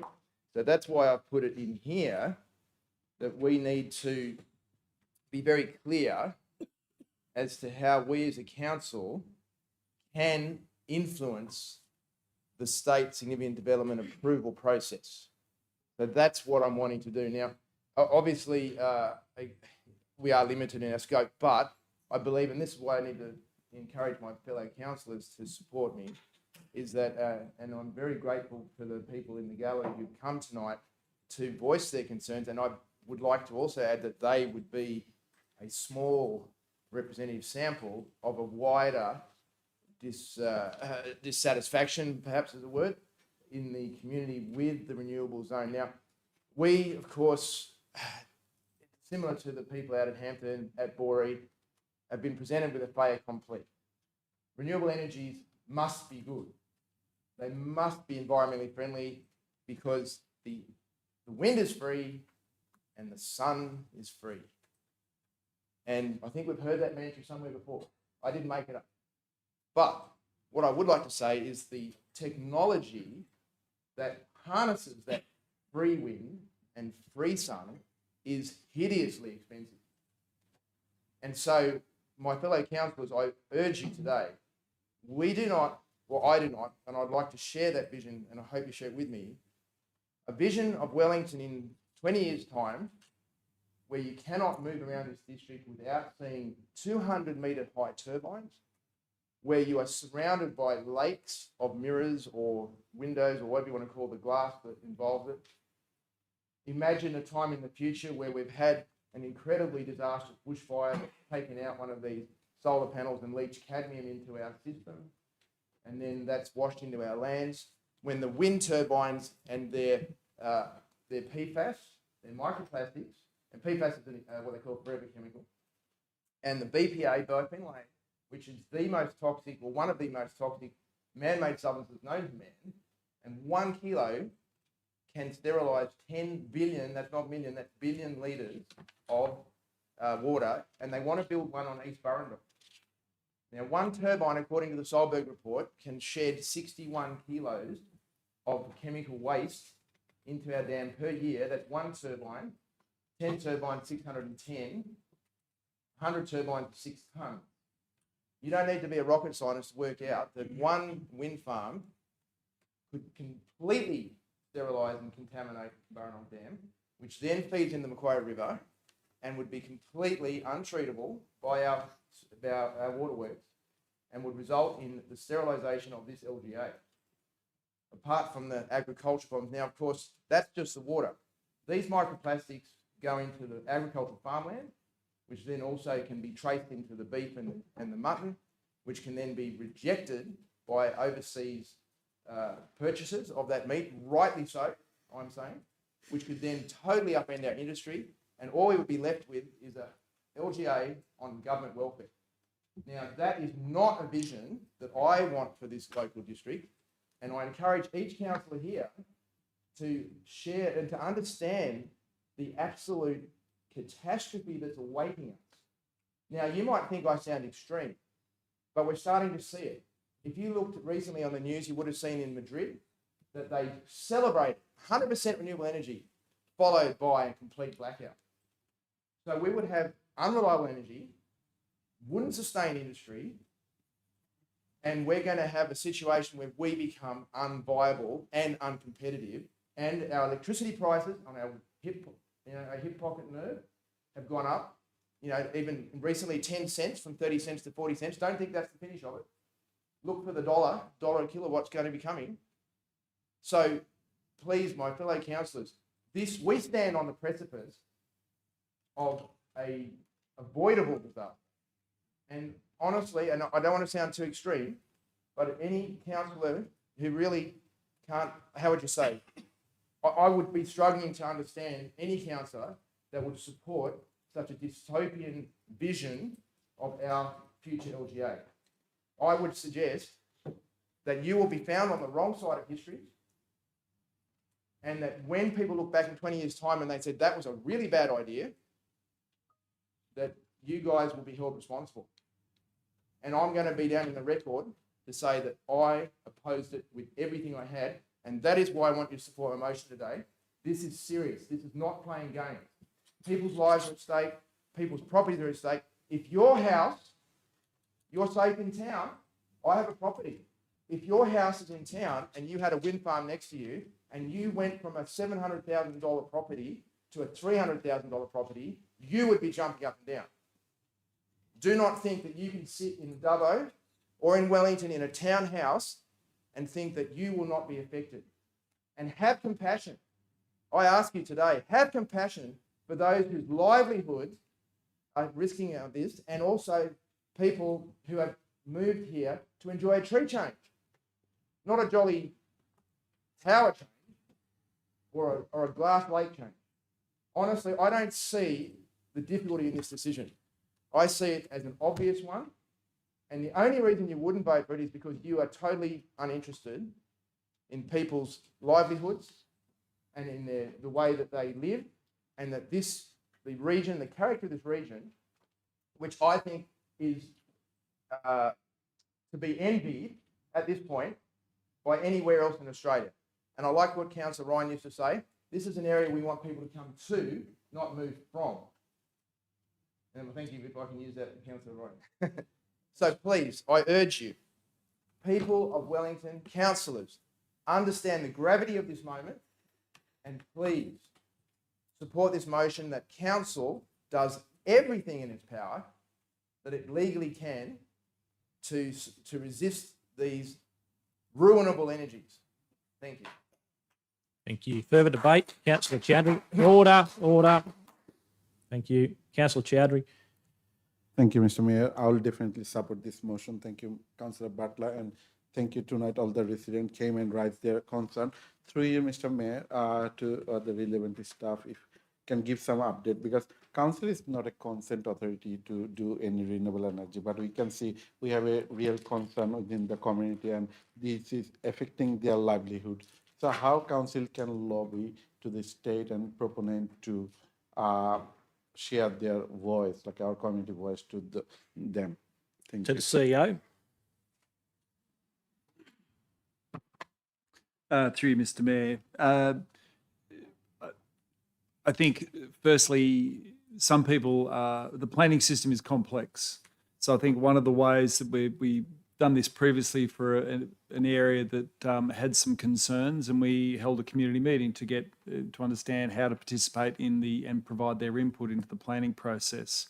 That is critical, because that is how the New South Wales government formally considers people's views, and certainly it can be a very confusing place, the planning system, because until it's in the planning system, it's not necessarily a real project yet. So I think that's a key part. The council has got foremen, and we're certainly considering that with myself and Mr. Jennings about how we can have some information sessions there about how to participate. We do have regular meetings with government, and can elevate concerns that way, but that's not still part of the planning process. So Yep, I probably would run out there. There's lobbying efforts and there's councils taking positions and what have you. But I guess the real input is those in that planning system and providing that feedback at that point, because that's on the record, it's public. And the government has got a policy setting, both the state and federal government, to enable these projects to take place within the confines of the planning system. So it's a busy and challenging space for community. Thank you. That answer that, Councillor Chowdhury. I have Further? one. Yep. Thank you, Mr. Thea. I have one other question to you, or through Mr. Mayor, that we have a renewable energy committee, like a RAISE committee. So when people raise their concern through that committee, because a couple of the committee members raised to me that when they rise, they've been shut down or their voice not been heard. So through you, so what the benefit of that committee if that stakeholder not listening to that committee member's voice? Thank you.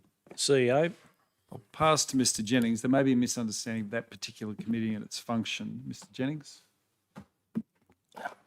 Through you, Mr. Mayor. So, Council does have a renewable energy benefit committee. So we had the first meeting a couple of weeks back here in this room in Wellington. The role of that committee, excuse me, is to for people that do live in the areas where projects are proposed or happening can have a solid say in where any voluntary planning agreement funds and those strategic projects. So what can happen, and to make recommendations through that committee to council in that regard. Also, two other key functions.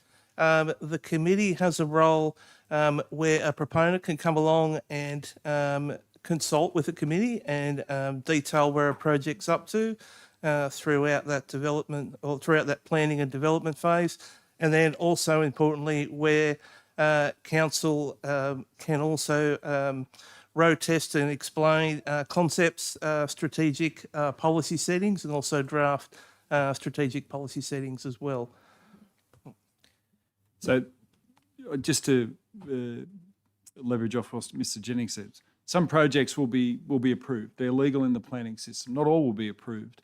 So what that purpose of the committee is not to be a lobbying effort for and against on individual projects, but if we are going to have a project that gets approved, and there have been some already approved, is to make sure that when we get those voluntary planning agreements, there's community input into how those monies, which are for community benefit, that's part of the system, and how they are allocated in strategically aligned with communities. So it's got a particular function, that committee, as opposed to what was raised with you.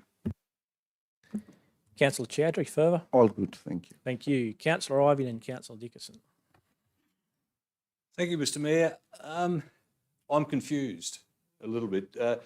Councillor Butler put up a motion and it's there, and it says basically, as I interpret the motion, please can we have a paper brought back to council that delineates the roles of the state government and the roles that local government can play within this renewable energy development. That's basically is what I understand the motion is. Councillor Butler then gave a very great address, not to that motion, but to a motion that says that this council should oppose renewable energy development for all these reasons. That is not what this motion says. This motion says that the CEO provide a report to council which gives information outlining the role of council in state significant development processes, and that the points at which the council can make an input into the process, and how council can provide conditions on a development. And I would welcome all those points. I think that's a good idea, so that we do delineate and we can say to the public, this is our role, this is the role of the state government. I think that's very important. We do try to push that message, but we have with mixed success. But Councillor Butler, your point that all the points that you were raising were not to do with that. They were to do with the fact that renewable energy development is bad. Now, if you want that motion debated, put a motion up that says this council opposes the development of renewable energy in this area. Put that for all these reasons. Put that motion up. But what you spoke to... No, thank you. Through to Chair, Councillor Ivey too, point of order. Through to Chair, not direct across to a councillor. Sorry, my mistake. Sorry, Mr. Mayor. But as I think that they are very valid points to raise, but I don't think that this motion addresses those points, and therefore I'm actually of two minds. I actually support the motion because I think, as I say, having that process delineated, it's a very good one, but not for the reasons that Councillor Butler espoused. Thank you. Councillor Dickinson. Thank you, Mr. Mayor. I just want to start with some questions, if I may, and you can send them wherever you like, but Mr. Jennings hopefully will answer them. And there's a few parts that I think are absolutely relevant, going on from what Councillor Ivey said, and I don't expect Councillor, I don't want to insult you like that, Mr. Jennings, not Councillor Jennings, Mr. Jennings, to know these off the top of his head, but under the EP&A Act 1979, Section 4.15 and Section 2.22, there are ways for Council to have input. Under SEP 2021, Council can have input into a process, and under the Department of Planning, obviously, with the EIS. So the first thing I'd like to ask Mr. Jennings, or sorry, to you, Mr. Mayor, to wherever you want to send it, is going on those acts and those regulations and those departments that are already in place now, that are there and in existence, do we have a clear picture of how we can contribute into the process when there is a development, whatever the development might be, that's a state significant development? That's my question, Mr. Mayor. To the CEO. I'll just start by saying staff are aware, but that's different to a broader understanding. Mr. Jennings. Through you, Mr. Mayor. So I'd have to refresh myself with exactly what those sections of the Act said. However, we do have a clear understanding where we can provide input into the state significant development process. There's two key phases as to where council actually gets consulted in that process: that Secretary's environmental assessment requirements phase, and then also during the actual, after the actual environmental impact statement has been lodged with the Department of Planning as well. Excuse me. The other phase where we do have some, or where we can have some input in the last stages of a project, we are ordinarily provided with a copy of the conditions to have any input during that phase as well. So, but yeah, at that stage, that's when a project is in the last stages of consideration by the state government. Councillor Dickinson, anything further? Thank you, Mr. Jennings. Yes, I'll end the debate now, and I agree with what Councillor Ivey said as well, that the motion here, I had some thoughts in my head, but Councillor Butler talked about some different ideas and different thoughts, which I was a little bit confused. I was flicking through my business papers there, trying to find which particular motion that Councillor Butler was speaking to, but apparently it was this one, which I couldn't understand the linkage there. It's a little bit like the argument with the last motion that we had. We've already got very clear roles, and it wasn't very difficult for me, I'm no expert as Mr. Jennings is, to go and search and find those particular acts and find the sections of those acts to see exactly how councils can have input into the process, the role of council in that process. We all know, it's been talked about a number of times, even the public when they came along and spoke about this, everyone knows that council is not the consent authority. How do we have an input? How do we have some sort of say in the process? Well, there are very clear guidelines going via those various acts of the state government as to how council can contribute, can be involved in that process. And that's something that we've done for many SSDs over the past, and I'm sure we'll continue to do for many in the future. I really don't understand the point of the CEO providing a report to council to tell us what we already know that's already sitting there in legislation in black and white for anyone to go and look up. It seems like a waste of the CEO's time. It seems like the waste of our staff's time. It seems like a waste of our time to debate this.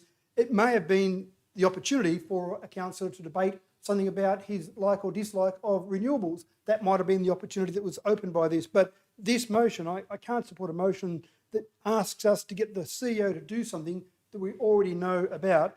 And the conditions on the development, well, that's an interesting one. That's an area where maybe some people would like to be able to say, well, the conditions we put on that are so ridiculously onerous that it's not going to go ahead. The real ability for us to put conditions on a development probably come back more to a VPA and possibly some conditions around the fringes of what might happen, maybe with some transport, maybe with some times of transport, but we really can't stop the development with what we're talking about here. We can make submissions to it, but we are not the consent authority. So I don't know why we're spending our time talking about this, and hopefully we don't go ahead and waste the CEO's time providing a report to tell us what we already know that's outlined very clearly in state government legislation for anyone that wants to go and read it. Further debate, councillors. Councillor Wright. Thanks, Mr. Mayor. Yeah, look, I'm happy to support the wording of the motion, as a couple of my colleagues have said, irrespective of Councillor Butler's address to everyone here. This is one of those ones that I thought it could have been quite simple as a question on notice, to be honest, and could have had a pretty simple answer actually presented at this council meeting today. Look, I understand Councillor Dickinson's point with respect to this information probably being available to the public, but look, I and I imagine a number of my fellow councillors have had the public approach them and ask questions about these types of developments and how council can actually contribute. So whilst the information may be freely available, to have it in a very simple, presentable and readable document for the public to see, I think makes it very transparent, and hopefully it'll help the community understand where council's responsibility sits with these types of projects and where our, I suppose, our line of influence might sit. So. Thank you. Councillor Cowley. Thank you very much, Mr. Mayor. I'm also very happy to support this motion for the reasons outlined by my colleague, Councillor Wright. Like a lot of the proponents who spoke tonight, I'm not against renewables. I don't oppose renewables. I think renewables have a place in our future. What I am opposed to is our communities and our residents and people in our patch being shafted by a lack of information, a lack of consultation, by proponents getting on a bandwagon. I'm opposed to our communities being torn apart. I'm opposed to people being distressed and upset. And I think if council is not the council is not the consent authority, but if this is happening on our patch to our people, then we could certainly have a role to advocate.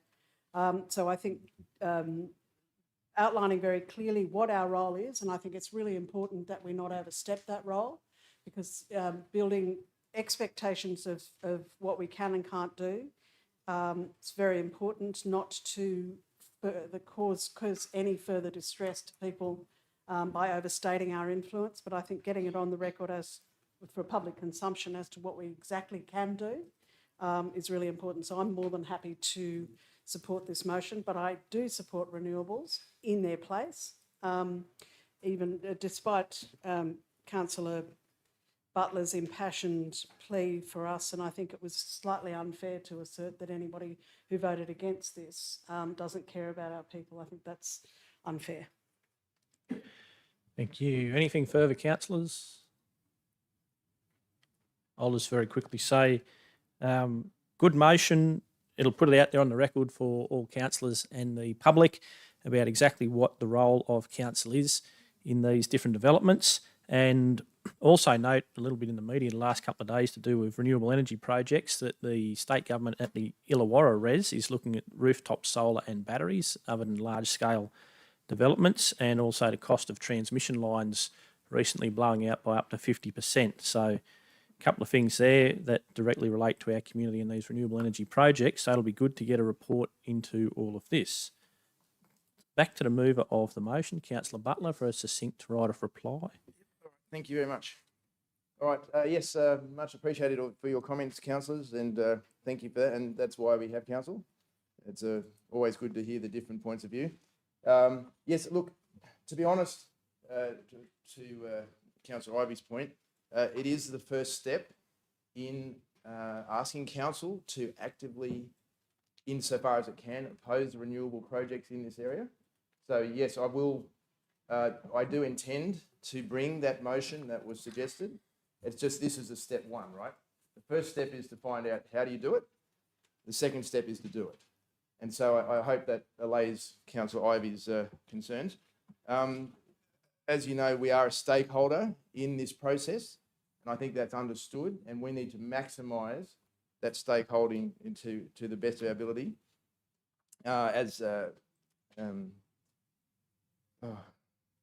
One of the, sorry, one name. Okay, as someone also said too, our role in council is to advocate, and I believe that was alluded to from Councillor Chowdhury and Councillor Cowley, sorry. And yes, and look, I'll have to apologise then. Impassioned speech is a good description, and I do I do feel deeply about the situation, but I don't at the same time want to be unfair. So I take the point. Thank you, Councillor Cowley, and forgive me if I overstep my bounds, and I'll try to do better in the future. So yes, but thank you for the point, and I think it's a reasonable point. Thank you. So look, I guess I do. The whole purpose for this was to plan a strategy to oppose renewables as council best can, and obviously I'd encourage people in the gallery with what you're doing to advocate as public people and private citizens to take your concerns to the state as well. But I would like the people of this district to know that there are those in council who share your concerns very deeply, understand where you're coming from, and want to do something about it. And I know the wheels of local government can turn slowly, but I believe that the people of this district have perceived a very real threat to our future. This is not just a bad decision, it's an existentially bad decision. That I think people in the gallery understand, whose homes are directly affected, and don't think that the rest of us won't escape at some point. We may not be affected now, but I believe very Point of order, shortly. Mr Mayor. So thank you for your time. Needs to be a right of reply on the topics brought up during Only the to debate. what was brought up. Concluded. Thank Yep, you. that's right. I now put the motion, just the motion that's there, the actual recommendation as moved by Councillor Butler. All those in favour? Against? I declare that carried 9 votes to 1. Next motion item is CCL 25/119, review of community halls. Councillor Toynton, would you like to move your motion, please? Thank you, Mr Mayor. I just have a amendment to add point 2, that it be outlined how we can make the best use of these facilities to our community and the community groups who use these facilities. And point 3, the different ways council can offset the costs for these groups, such as VPA, res proponents contributing to venue hire as part of community relations. Thank you. Seconded by Councillor Chowdhury. Councillor Toynton, would you like to speak to your motion? Thank you, Mr Mayor. Look, I've a little bit of community engagement. I've been out to community halls where some of them are in a bit of a state, some of them have a greater membership of the people who use them than those in other areas. For example, the Wellington Senior Citizens Hall, they have a membership of over 70 people, which is great. And then we go out to the village of Mumble, which there may only be 20 or 30 people that are members, and we only have 5 or 6 participating in bingo. So it makes it very hard for these groups to recover the costs to use these facilities. And so the other point that they raised out there was that the serving of alcohol for weddings or receptions is forbidden out there. As part of the review, could we look at if they had a temporary liquor licence and RSA marshals, for that to be an option for them to broaden their scope of the people who can use those facilities for those functions. Thank you. Thank you. Councillor Chowdhury. Thank you, Mr. Mayor.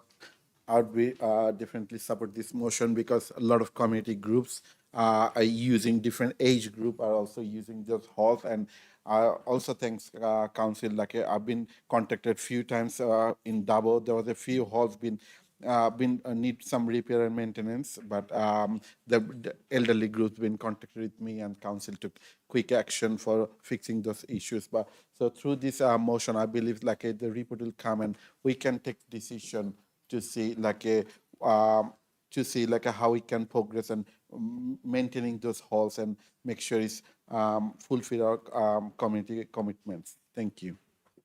Thank you. Any further debate? Councillors, Councillor Cowley. Just clarity. My brain just went off on a tangent there. We're looking at an amendment for this. It's just the whole thing. So there's a new number 2 and new number 3 in addition to point 1. That is. Okay, We'll so get that Councillor read out in a Chowdhury was second. just talking to the overall motion. That's what we're doing. So Yep. we don't have that in front of us yet. It's on its way. Okay, thank With you. us all shortly. Councillor Wright. Thanks, Mr. Mayor. Just a question whilst that's coming through. Community buildings. I'm probably a little bit confused. Obviously, there's some small halls, as Councillor Toynton had suggested in Wongarvan. Community buildings, is that DRTCC as well? I guess that's a community asset. But do we have any idea of how many of these community buildings we have in the LGA? And they're pretty scattered, I'd imagine, from top to bottom in the LGA, but a bit of an idea. And if there's already some sort of maintenance plan in place for a number of these buildings, whether this report's just looking for a report on those buildings that don't have a maintenance program or something attached. Yeah. I'll just fill time while we wait for the CEO to get back up here, but I'd think that there would be a list available and very important facilities in their community. Can I throw to you, or does it got to go through the CEO? Through to CEO, Mr. Arms. Thank you, Mr. Mayor and CEO. Yeah, it's in terms of community buildings, we can interpret that as buildings managed under the community services portfolio, of which there are around 22, and they are spread throughout the LGA, right through the four corners of the LGA, in fact. And they vary as well, from community halls to bridge clubs to senior citizens building in Wellington, preschools like Rainbow Cottage, etc.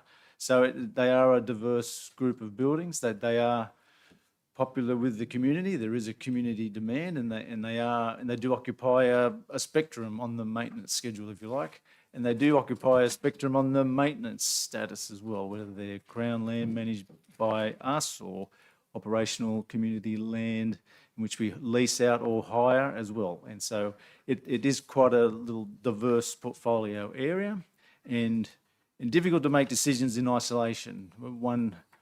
Certainly from my perspective, I would seek to make decisions from a portfolio-wide basis rather than isolated situations. And so the review, if you like, gives an opportunity to present and discuss that. Councillor Wright, further. Thanks, Mr. Mayor. It was just more a question on to what extent we're talking review here. Are we talking engaging external third-party consultants to do building reports, structural reports, what pest reports, that sort of thing? Maybe what sort of cost you might expect? From the CEO to Mr. Arms. We could do that. We don't need to. A lot of the work that would need to fill the review, if you like, already exists. We have an existing maintenance schedule. We have a condition report program.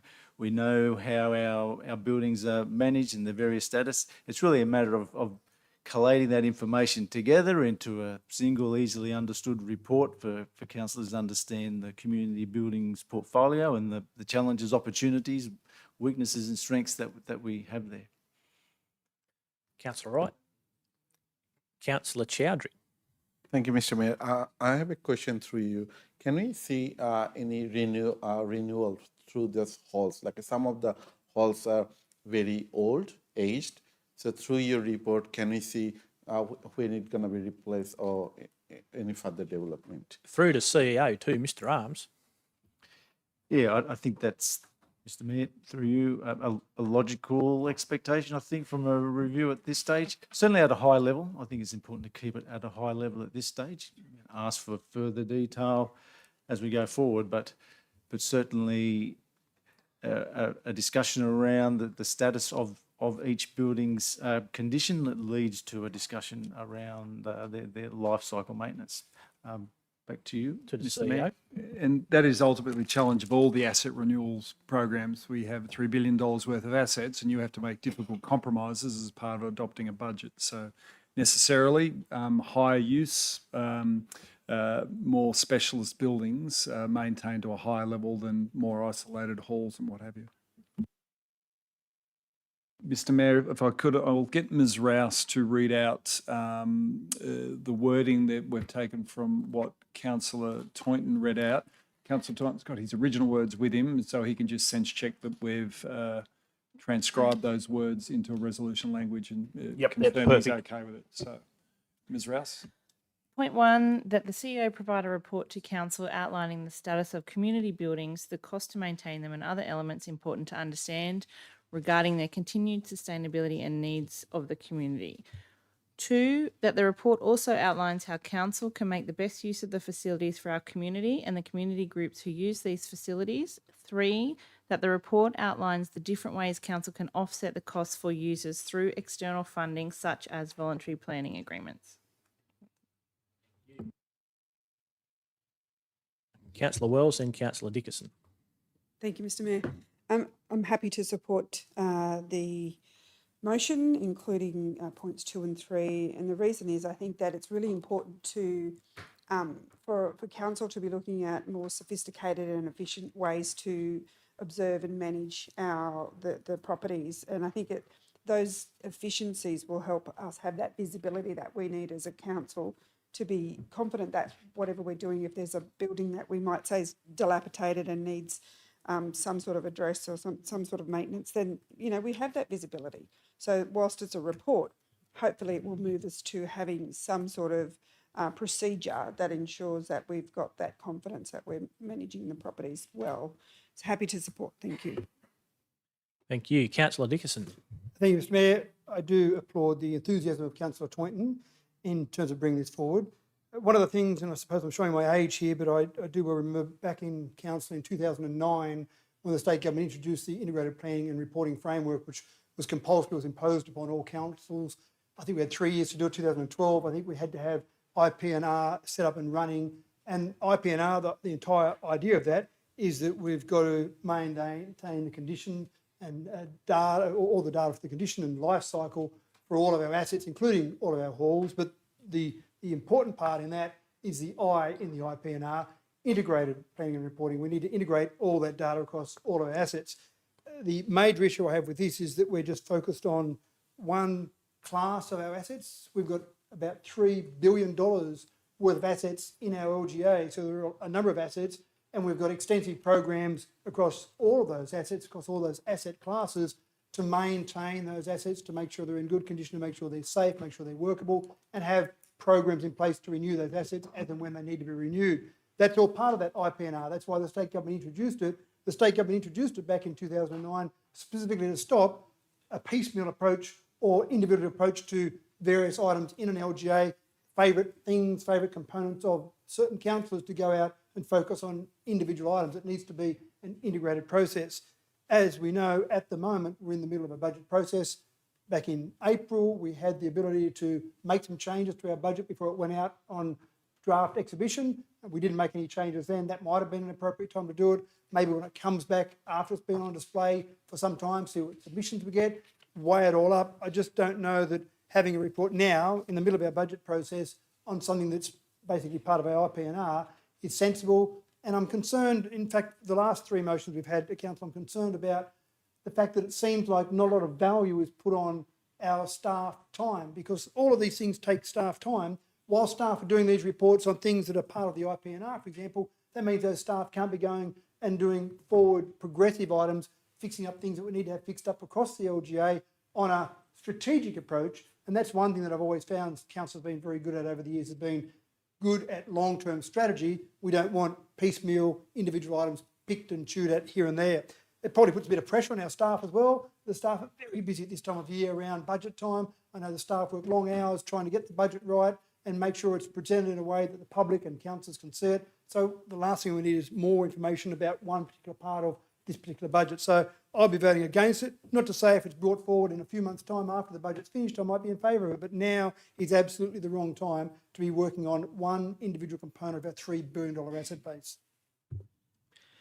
Further, councillors? I'll just very quickly say something then. Look, these facilities are very important in their communities and localities, especially the rural halls to the people that live and in those areas and use those. So I'm happy to support this. And as for piecemeal, look, it may not make its way into the budget process that we're going through, but it'll be there for next year and give something for communities to lobby against and say, look, this hall needs upgrading. Can you please put some money into that? And it won't be piecemeal or picked and chewed at, such as flights of fancy or individual projects like science comps that just spring to mind immediately. Back to the mover of the motion, Councillor Toynton, for right of reply. Thank you. And it's certainly not my intention to pick and choose, as you call, piecemeal items. But we did look at the Wellington Senior Citizens Hall. Now, the Christmas decorations were still up as of a week ago.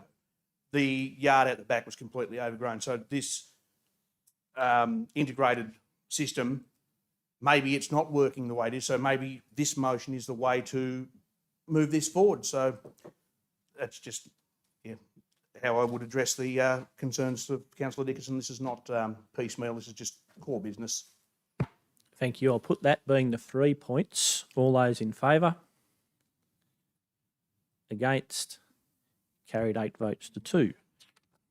Next item is CCL 25/120, Heritage Provisions on Bridges. Councillor Toynton, would you like to move your motion, please? So moved, just with a couple of, just a typo cleared up in point 3, the misspelling of the word bridge. I've just realised I've put it as brage instead of bridge, that where it says in part 1, Waroo. I just need to change that up. Thank you. Thank you. A seconder? Councillor Ryan nodded his head first. Councillor Toynton, would you like to speak to your motion? Thank you, Mr Mayor. I think this motion is pretty self-explanatory. The people of the Geary, Terrabella, Bennelong, Scabbing Flat area deserve to know how they were left with a bridge that hasn't been fit for purpose since the 1970s, who is responsible, and how the river crossing can be replaced with a bridge that is fit for the 21st century and its traffic. Thank you. Any further debate, councillors? Councillor Wright?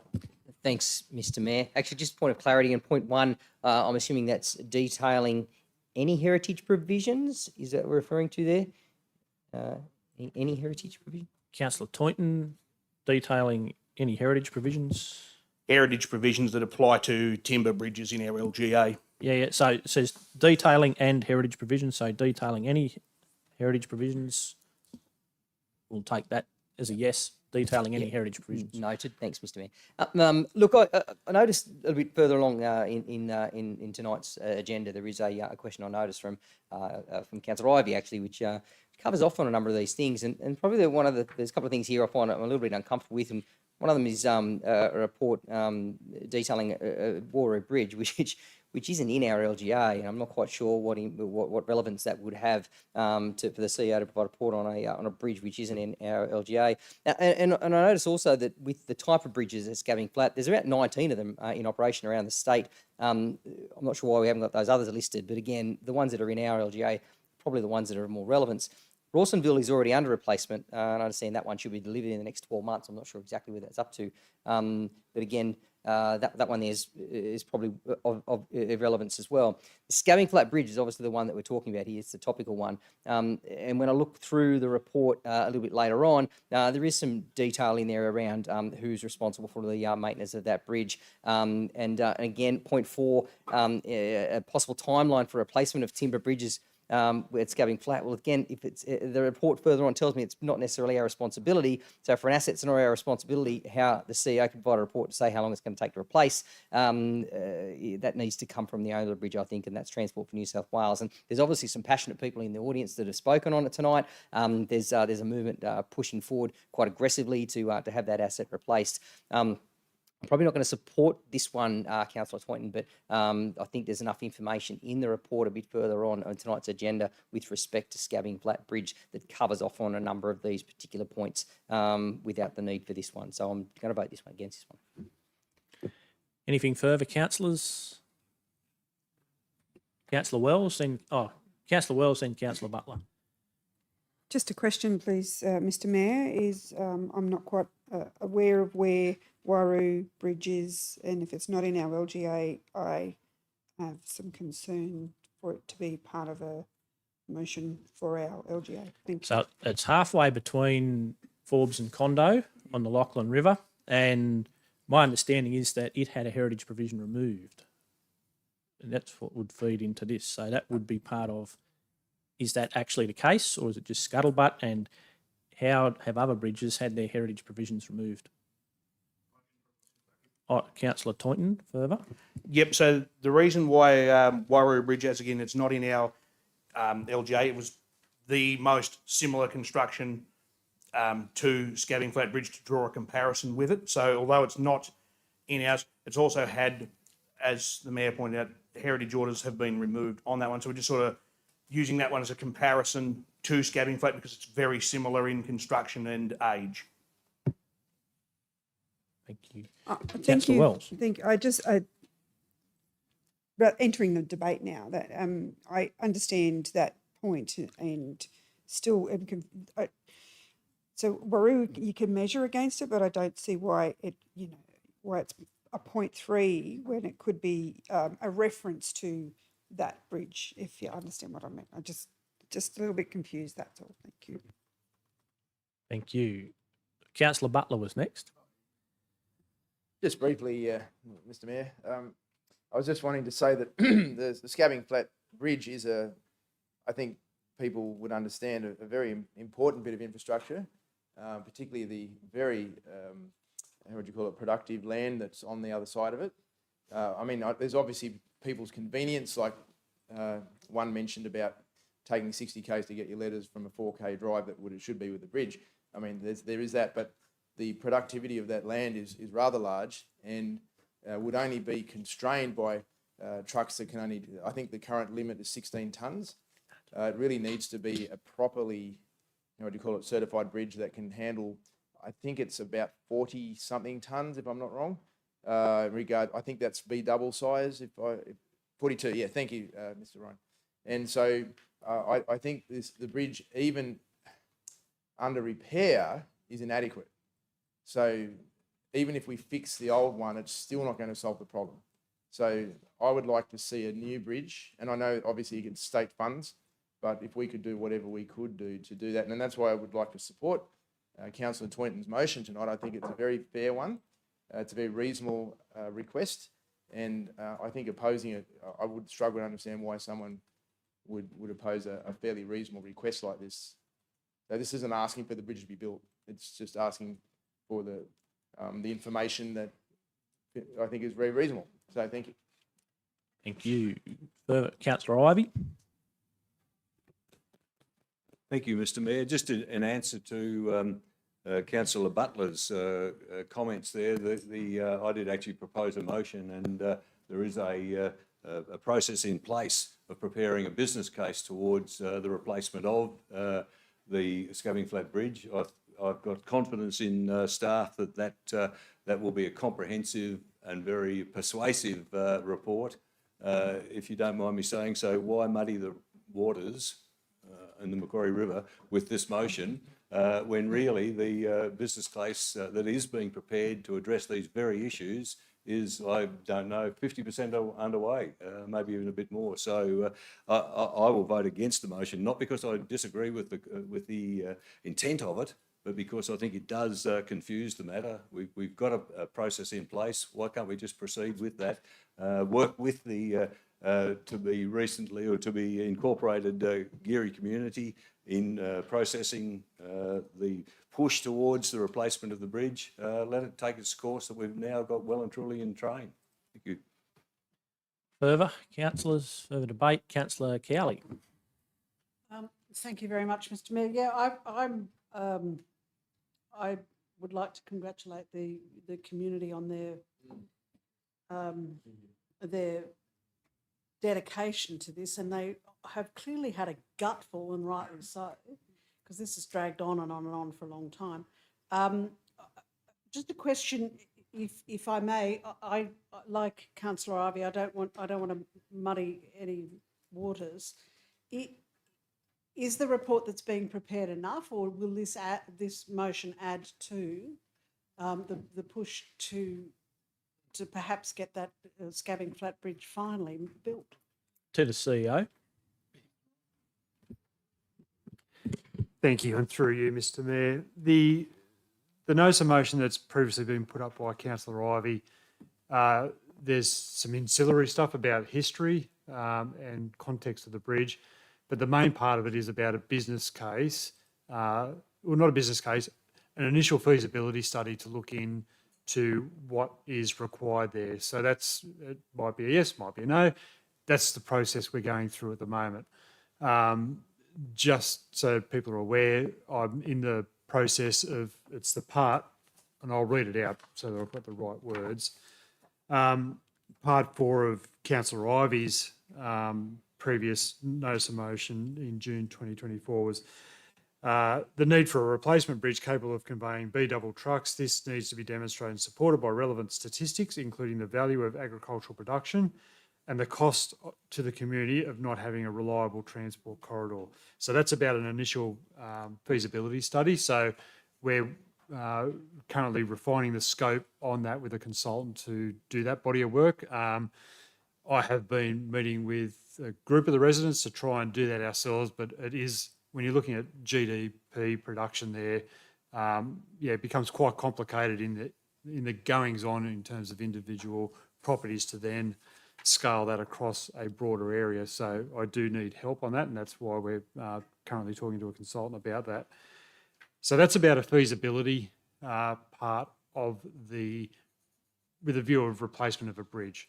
And also, rightly so, it was also reflected in that notice of motion that the information be handed over to Transport for New South Wales, because it is that weird arrangement that we've got, that it is a local road on the local road network and a state agency looking after the bridge because of the heritage significance of it. That's why there's that arrangement there at the moment. In terms of the notice of motion that's put up here by Councillor Toynton, is a specific part of not necessarily the feasibility or initial feasibility, but it's about constraints to the potential reconstruction, demolishing, putting a new bridge beside that one in terms of the heritage aspects. So there are, well, I will need to remind myself because a member of the public forum talked about that not being on the state heritage register.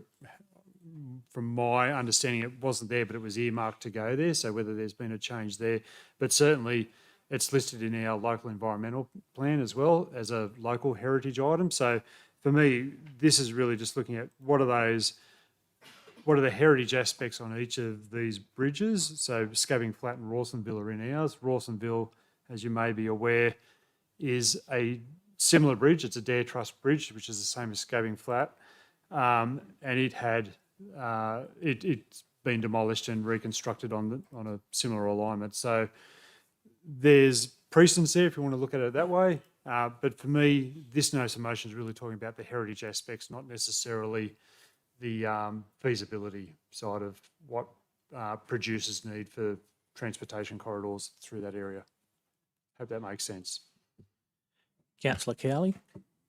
Thank you very much, Mr. Ryan. So just to confirm, this motion works in tandem with Councillor Ivy's question on notice. To the CEO.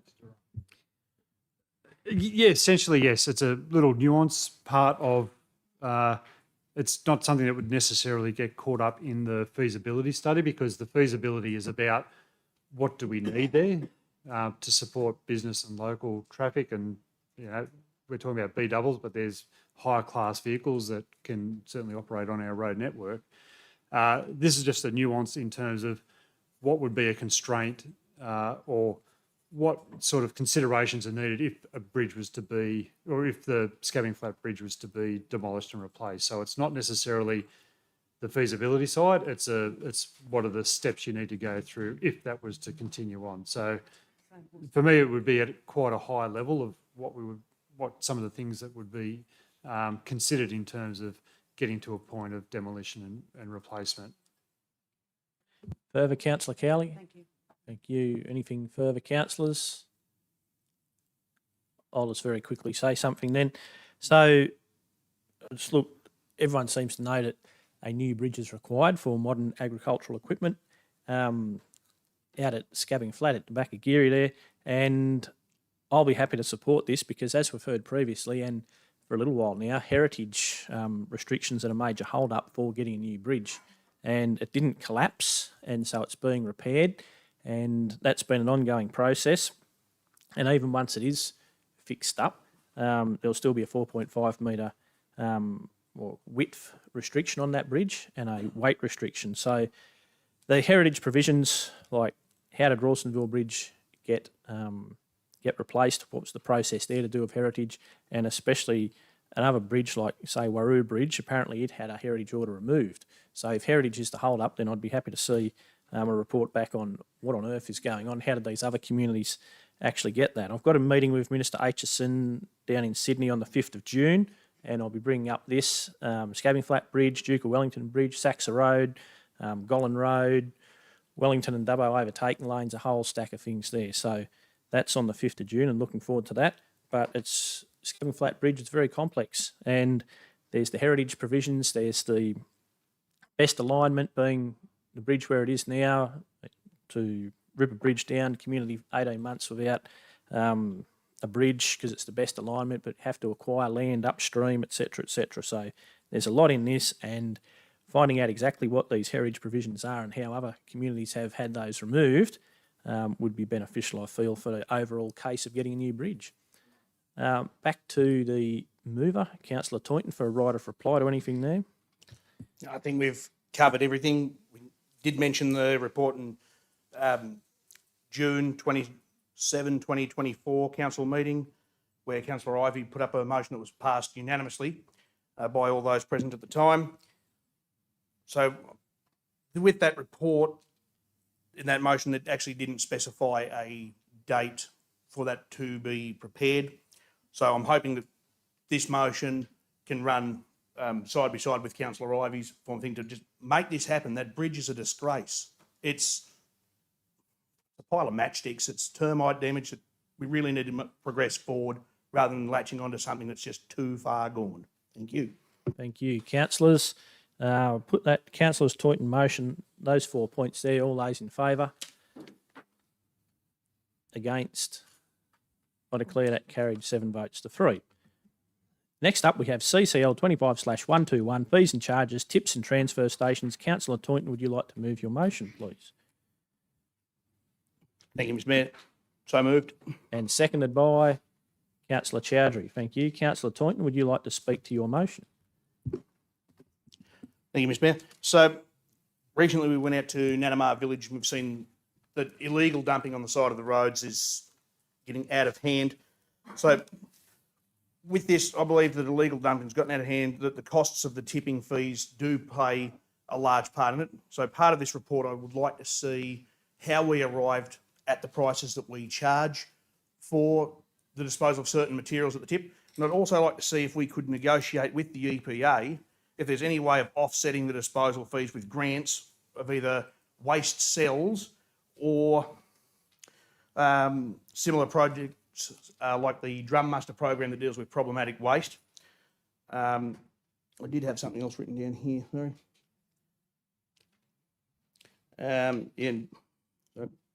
To negotiate with the EPA to see if there's a way of offsetting disposal fees with grants of either waste cells at landfill sites or through waste reduction programs such as the Drum Muster chemical dump, to see if something similar can be achieved for problem waste that has additional fees such as mattresses, tyres, asbestos, etc. Thank you. Further debate, councillors. Councillor Ivey, did you flinch? Yes. Thank you, Mr Mayor. Look, I spoke to Councillor Toynton early before the meeting about this motion. I'll vote against it, but again, not because I think the intent is wrong, but I just would like to see the motion a little bit more specific. It says that the CEO provided a report reviewing the fees and charges. The review of the fees and charges are as there in the budget papers. I know where Councillor Toynton's going or coming from or going to, and I don't disagree. I think that's right. I think we should investigate those things. So I would like, though, to ask him perhaps if he would consider withdrawing the motion, subject to us then presenting back to council a more specific motion dealing with some items that he raised. Also, I'd like to raise one of the items is the ability of community volunteer groups to collect rubbish off public areas, not being charged when they take them to the tip. Now, that's fine in principle, but how would that actually work? And that would take a bit of consultation with staff, a bit of working through, but I would like to do that and then put back a motion incorporating the sorts of things that Councillor Toynton has raised, but in a much more specific, detailed manner. And so That's why I would vote against this motion, but foreshadowing, not tonight, but at the next meeting, that a more detailed and specific motion be brought forward. Councillor Ivey, just to clarify, are you asking for a deferment of this motion? Yes, Mr Mayor, I'd ask if Councillor Taunton would consider agreeing to that. Yeah. That's the process? We'll vote on it. So you've moved that to defer. Is that the process?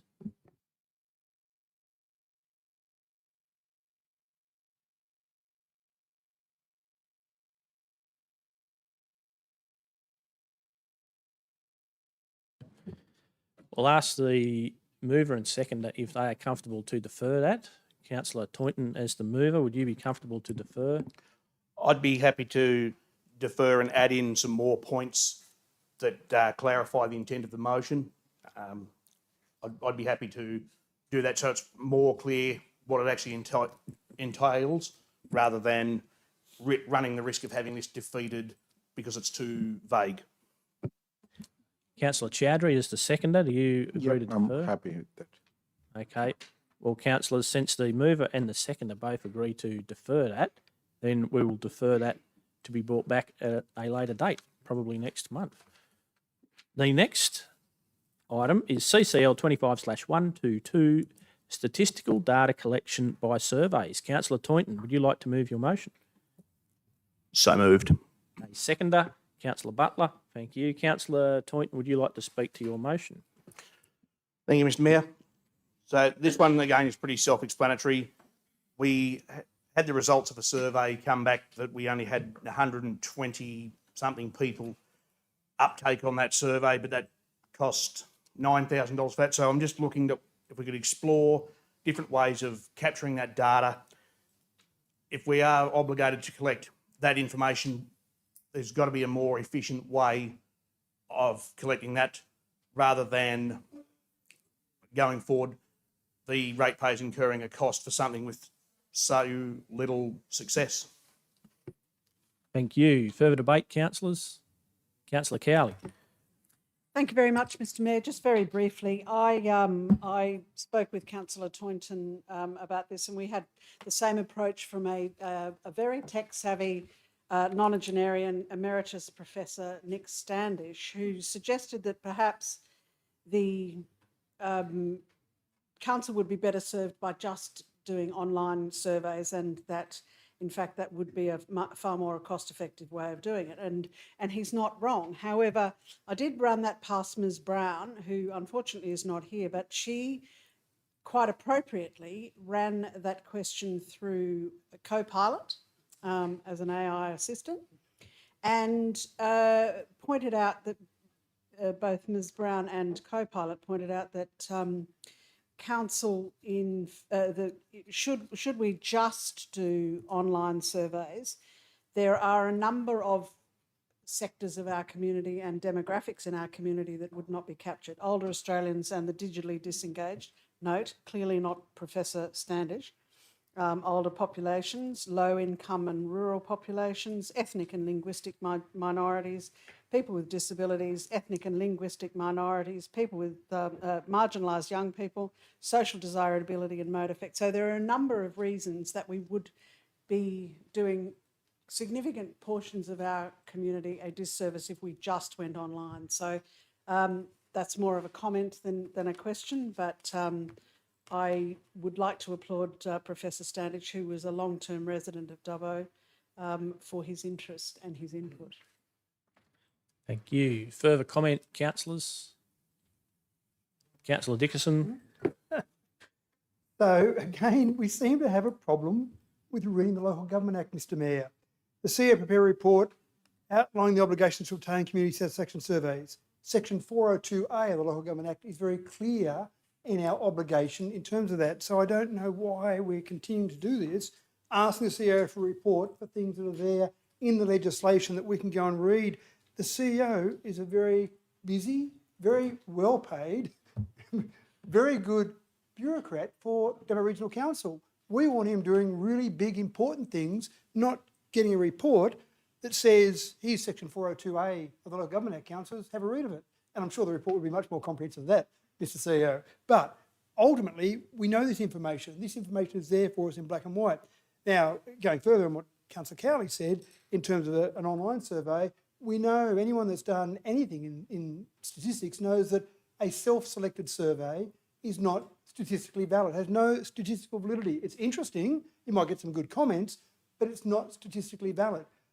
Asking our council to pay $9,000 or $10,000 or $20,000 to get the feel for 57,000 residents every second year over a $3 billion asset base, I don't see as a lot of money to make sure the community has their chance to have their say. That to me is much less money than we're spending on some of these reports they're asking for tonight for things that are much less important.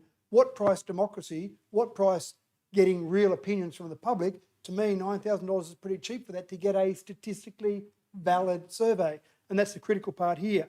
This to me is just wasting more of our time, wasting all of our time sitting around talking about it. We know the obligations in the Local Government Act. We've got a very good process in doing that. I've got 1,000% confidence in our staff to be able to make sure we deliver on our obligations through a process going to do that in a cost-effective way and make sure we get the result. So I can't possibly support this. I want our staff doing much more important things than giving us a report to tell us what we already know.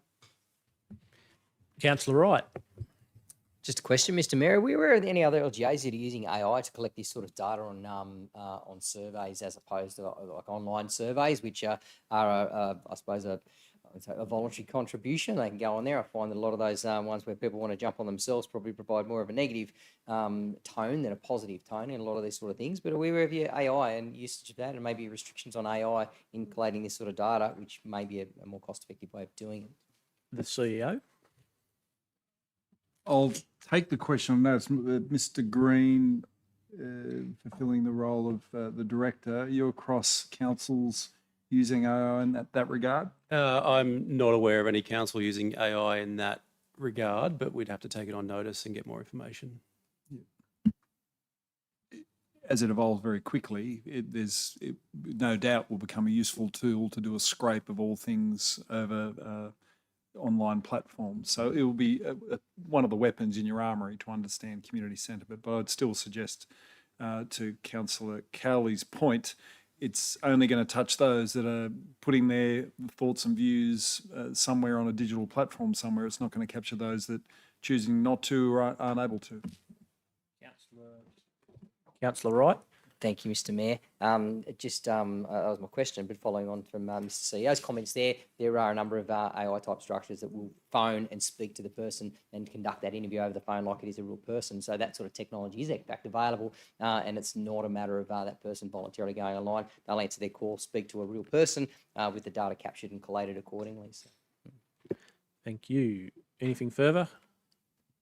Councillor Wells. Thank you, Mr. Mayor. I'm a little bit torn with this one because I'm not satisfied with the lack of response we get from our LGA when we do surveys. I mean, the youth one certainly changed the whole outlook in terms of the response that they got, but then the general one we got a very different. So I'm not quite sure if the intent of this motion is looking at that in terms of how do we create or how do we get a better response to surveys. And I'm all in favour of talking to community, and anybody would say that about me, that I think we should do that more and gain more insight from them. I just don't know if this motion is saying that. Not that I don't disagree, anyway, just a point. Thank you. Further debate, councillors. Councillor Butler. Yes. So look, wanted to just add to what the others have said already to some degree. I think again it's a reasonable motion. It's just asking for a report, be prepared. I think, from what I understand, there has been a little bit of misunderstanding, or perhaps not.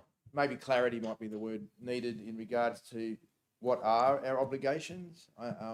Whilst it may be in the legislation to be viewed at any time, it doesn't hurt to bring it to the front and to clarify it. And also anyone who's had much to do with law will know that interpretation is a large part of the law.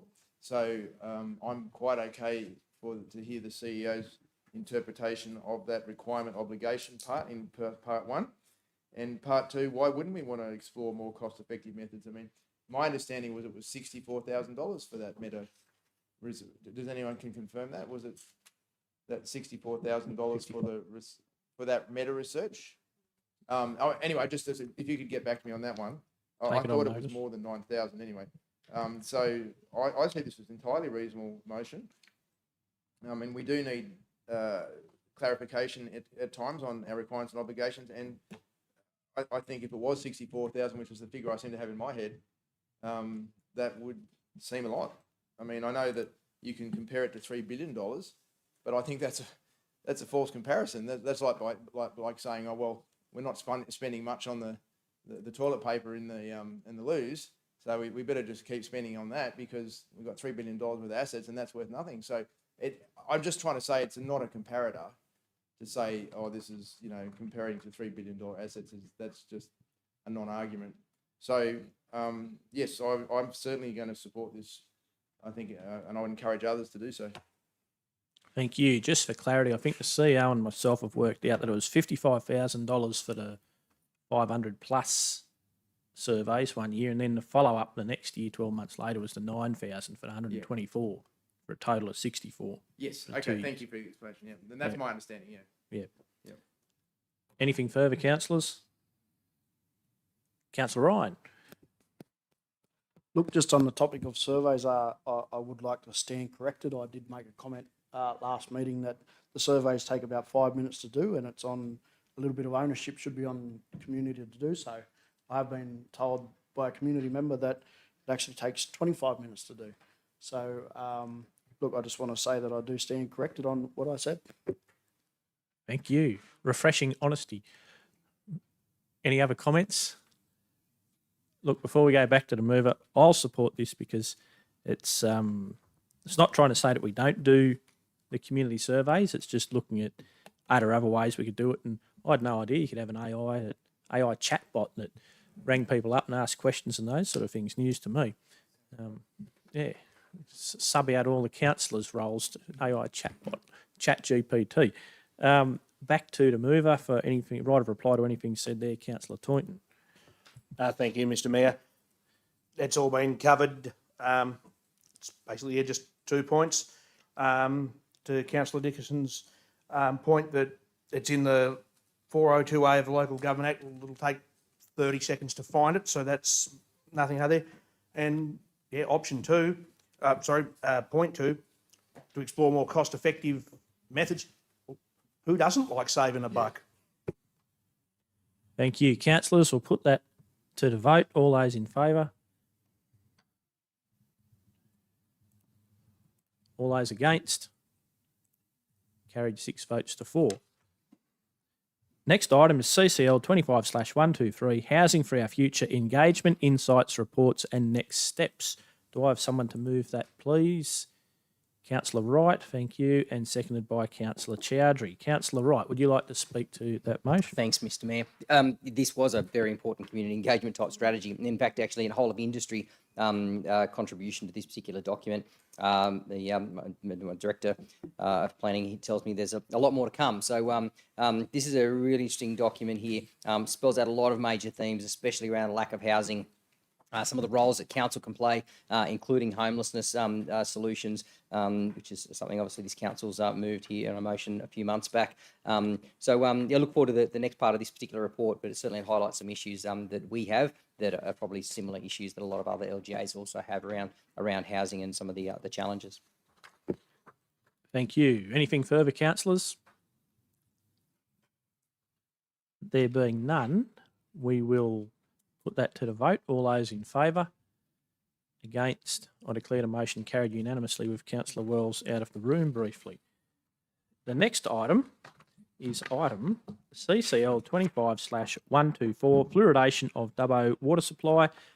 Do I have someone to move that the information in the report be noted? Councillor Butler, and seconded by Councillor Toynton. Councillor Butler, would you like to speak to your motion. Indeed, I would. Yes, so thank you, Councillor Mayor Black. Sorry. Yes, so look, we had this fluoridation question came up. The report was submitted. I thought it was well written and all that. My only concern with it was I don't personally anyway feel that it was particularly independent. Most of the references were to New South Wales Health, which is exactly the point I was making in the last thing, that we can't have a one-sided debate.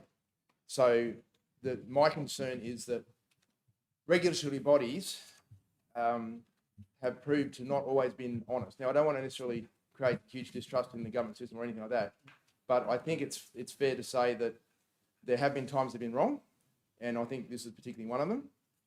And I you know, the doctors came and spoke, and the dentist. Look, I do appreciate their views, but I don't necessarily hold them, and I don't think that their coming here necessarily was very convincing either. So, I mean, they've got their view. They work for those people. They're you know, they're not going to bite the hand that feeds them.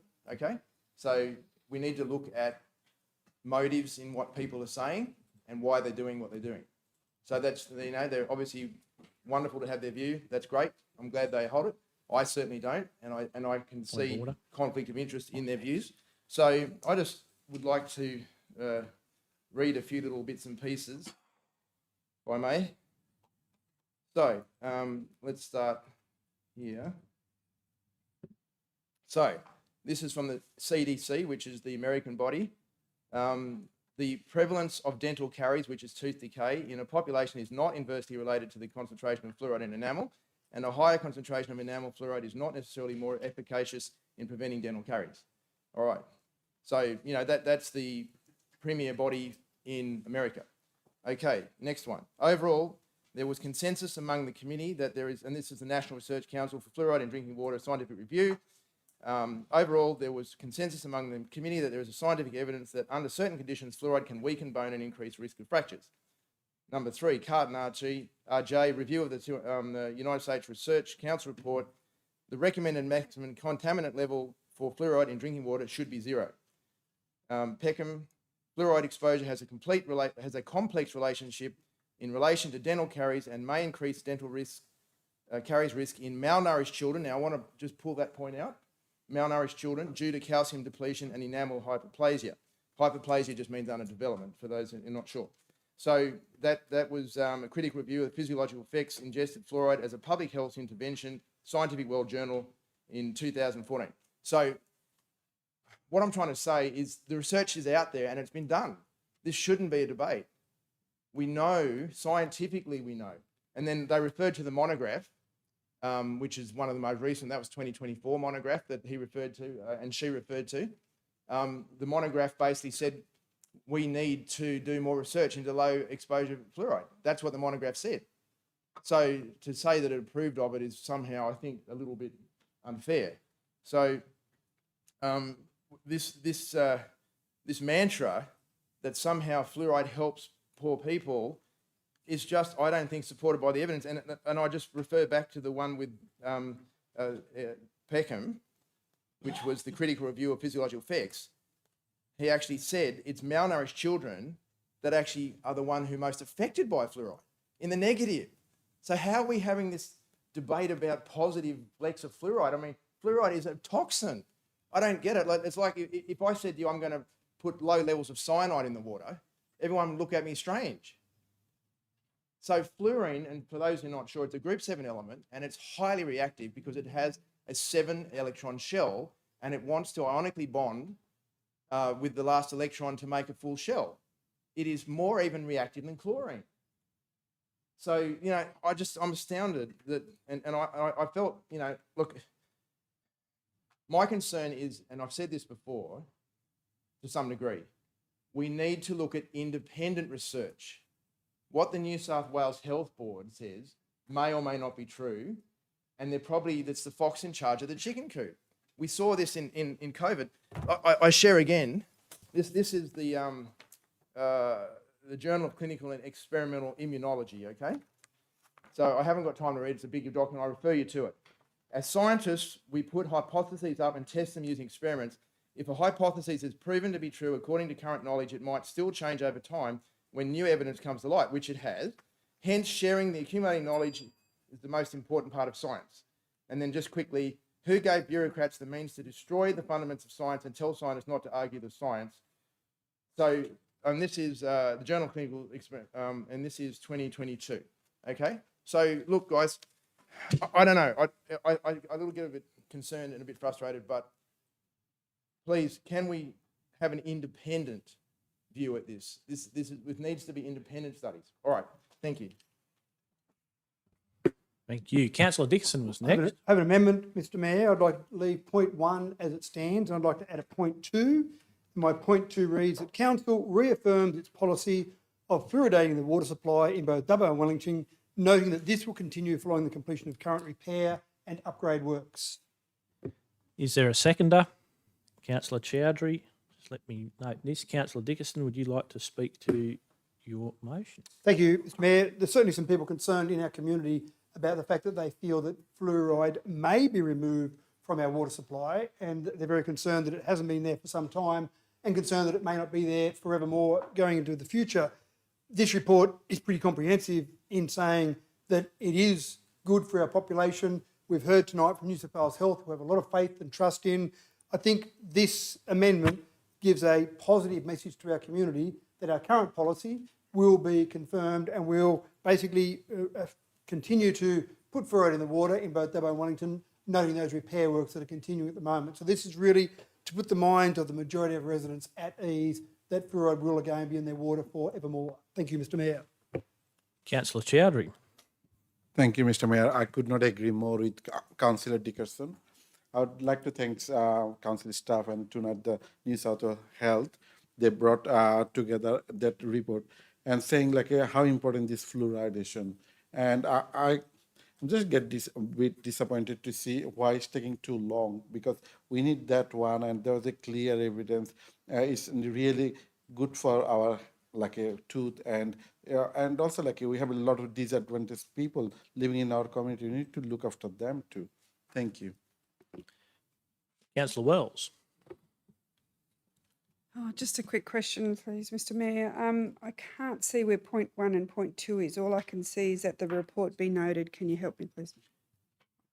That's right. So point 1 would become that the information in the report be noted, and this amendment that we're doing now, Councillor Dickinson's, would be point 2 to add to point 1. Councillor Dickinson, could you just read out that again, please? And I'm just emailing it to all councillors now, Mr Mayor, so that all councillors have All right, that. it'll be But there it in a says, second. Council reaffirms its policy of fluoridating the water supply in both Dubbo and Wellington, noting that this will continue following the completion of current repair and upgrade works. And that's just arrived in our inboxes. Any further debate? Councillors on the amendment? Everyone's had a chance to read it. Councillor Ivey. Just to thank you, Mr. Mayor. Just to repeat perhaps what I had said before in relation to this fluoride debate is that I don't know too much about public health. I'm a councillor here and I've got some expertise in some, hopefully, some expertise in some areas. I don't profess to be a health professional. I don't really profess to know whether or not fluoride does the sorts of things that Councillor Butler says. He says that his evidence is irrefutable and that everyone else's evidence is wrong. I'm paraphrasing him there. Perhaps that's through you, Mr. Mayor. That might be quite fair, but that was the gist of what I understood he was saying. I, though, live in a community where we do have a hierarchical type system. We do have an area where we have particular areas of expertise, and we do rely on those people with that expertise to provide services. I have an old 1982 Land Cruiser, which Gersbach's Mechanical over the years have kept going. It's just fantastic. I know nothing about how to fix an old Land Cruiser vintage car. They do. I rely on their expertise. When they tell me something needs doing, I do it. Similarly, I'm in an environment where I believe that New South Wales Health and the federal department, the relevant bodies, are saying that it is safe. I think I would be negligent to go against their advice, to say, oh no, I know better than you, therefore I think what you're saying is wrong. Well, I'd be negligent to say that. So look, can we just, one day maybe you're right, Councillor Butler, maybe one day it will be said that fluoride shouldn't be put in water, but at this point, every known public organisation that we are responsible to says put fluoride in the water, it's safe. I think we cannot go against that. So therefore I would support this amendment. Further debate, councillors?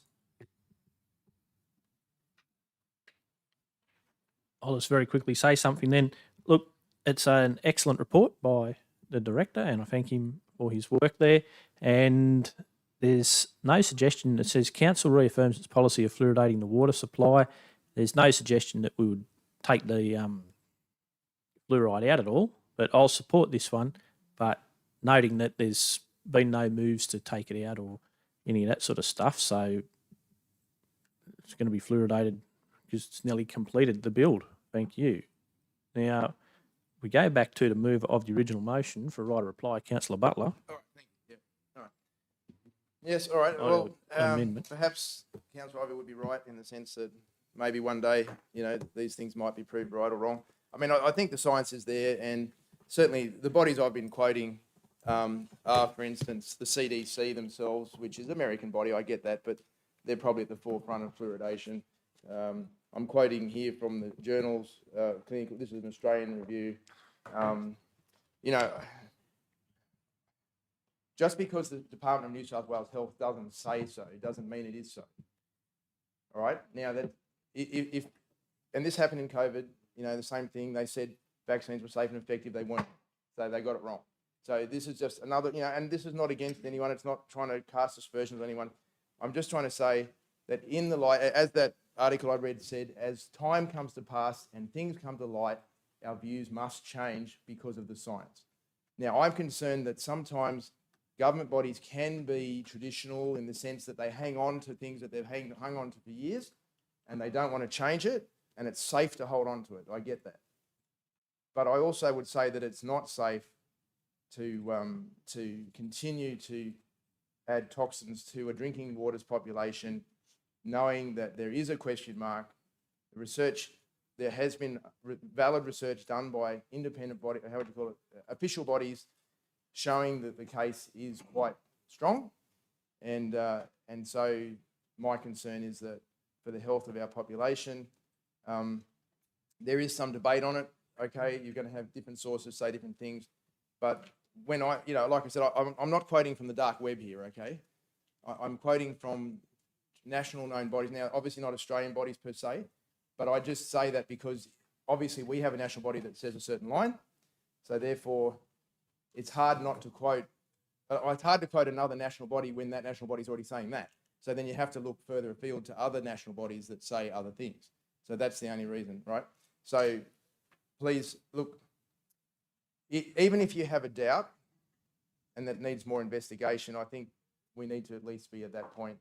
And so I won't be voting for this amendment because this amendment is trying to solidify something that is under, I believe, very much attack from the sciences or is not supported by the sciences, and that we will probably, in the not too distant future, have to reverse on. So to then try and somehow, and I don't know, this false idea of trying to enshrine something, what I see, it's ignoring the science and then doubling down on it, which is totally inappropriate.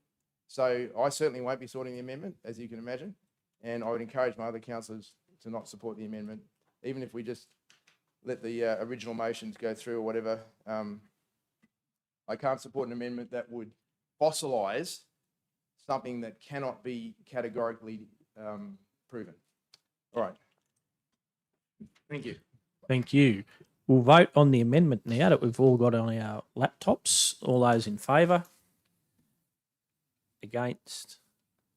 I declare that carried 8 votes to 2. Now, the amendment becomes the motion. Was there any further debate on that? Councillor Wright.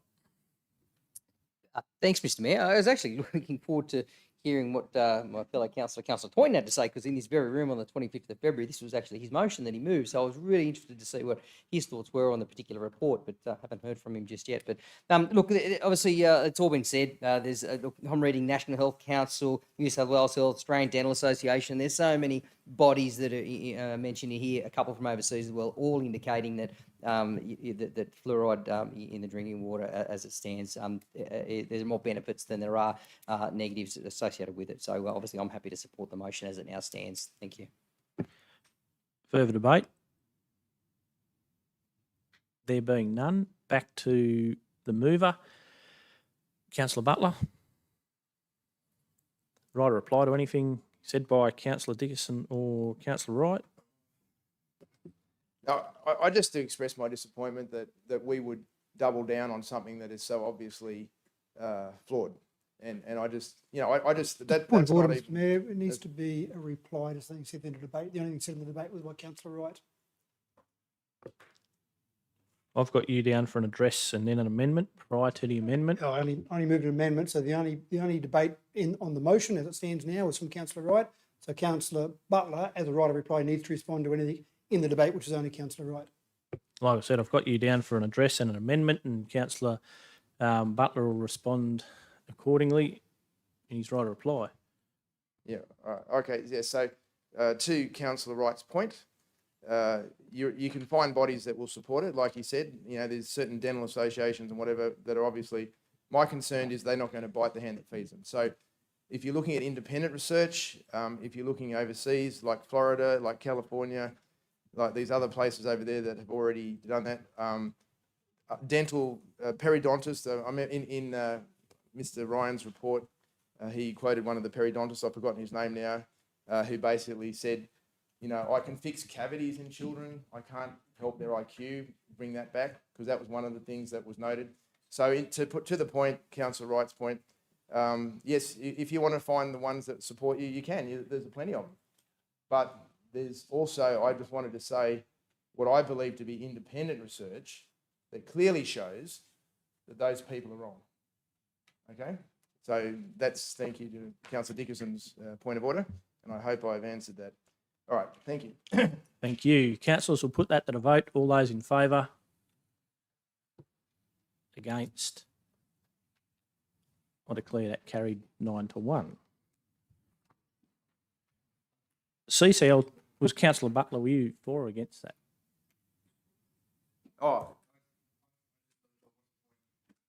Again, that'll be against. That'll be against. CCL 20. Not voting's against, so that's all right.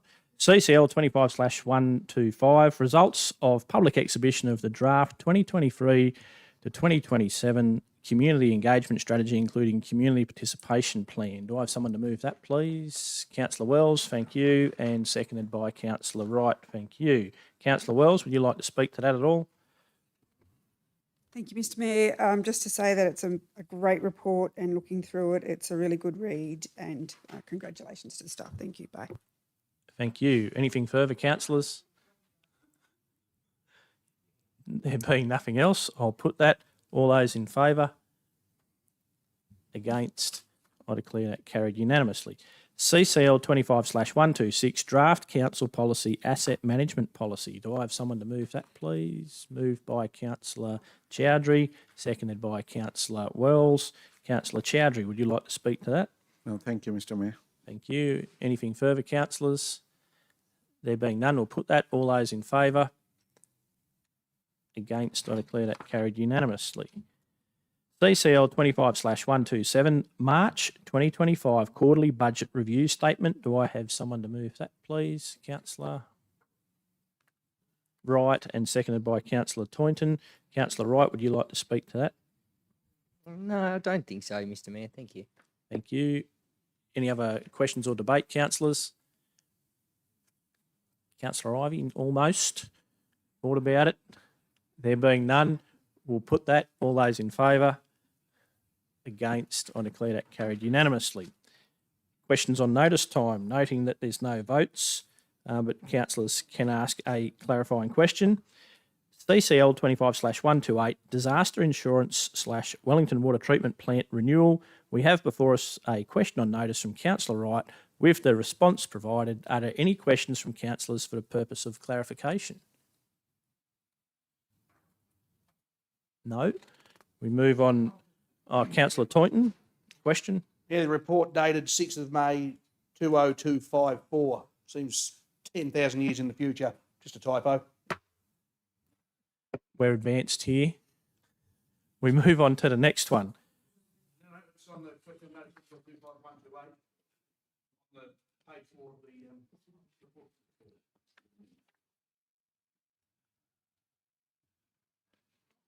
On the main agenda page. Let me just find that.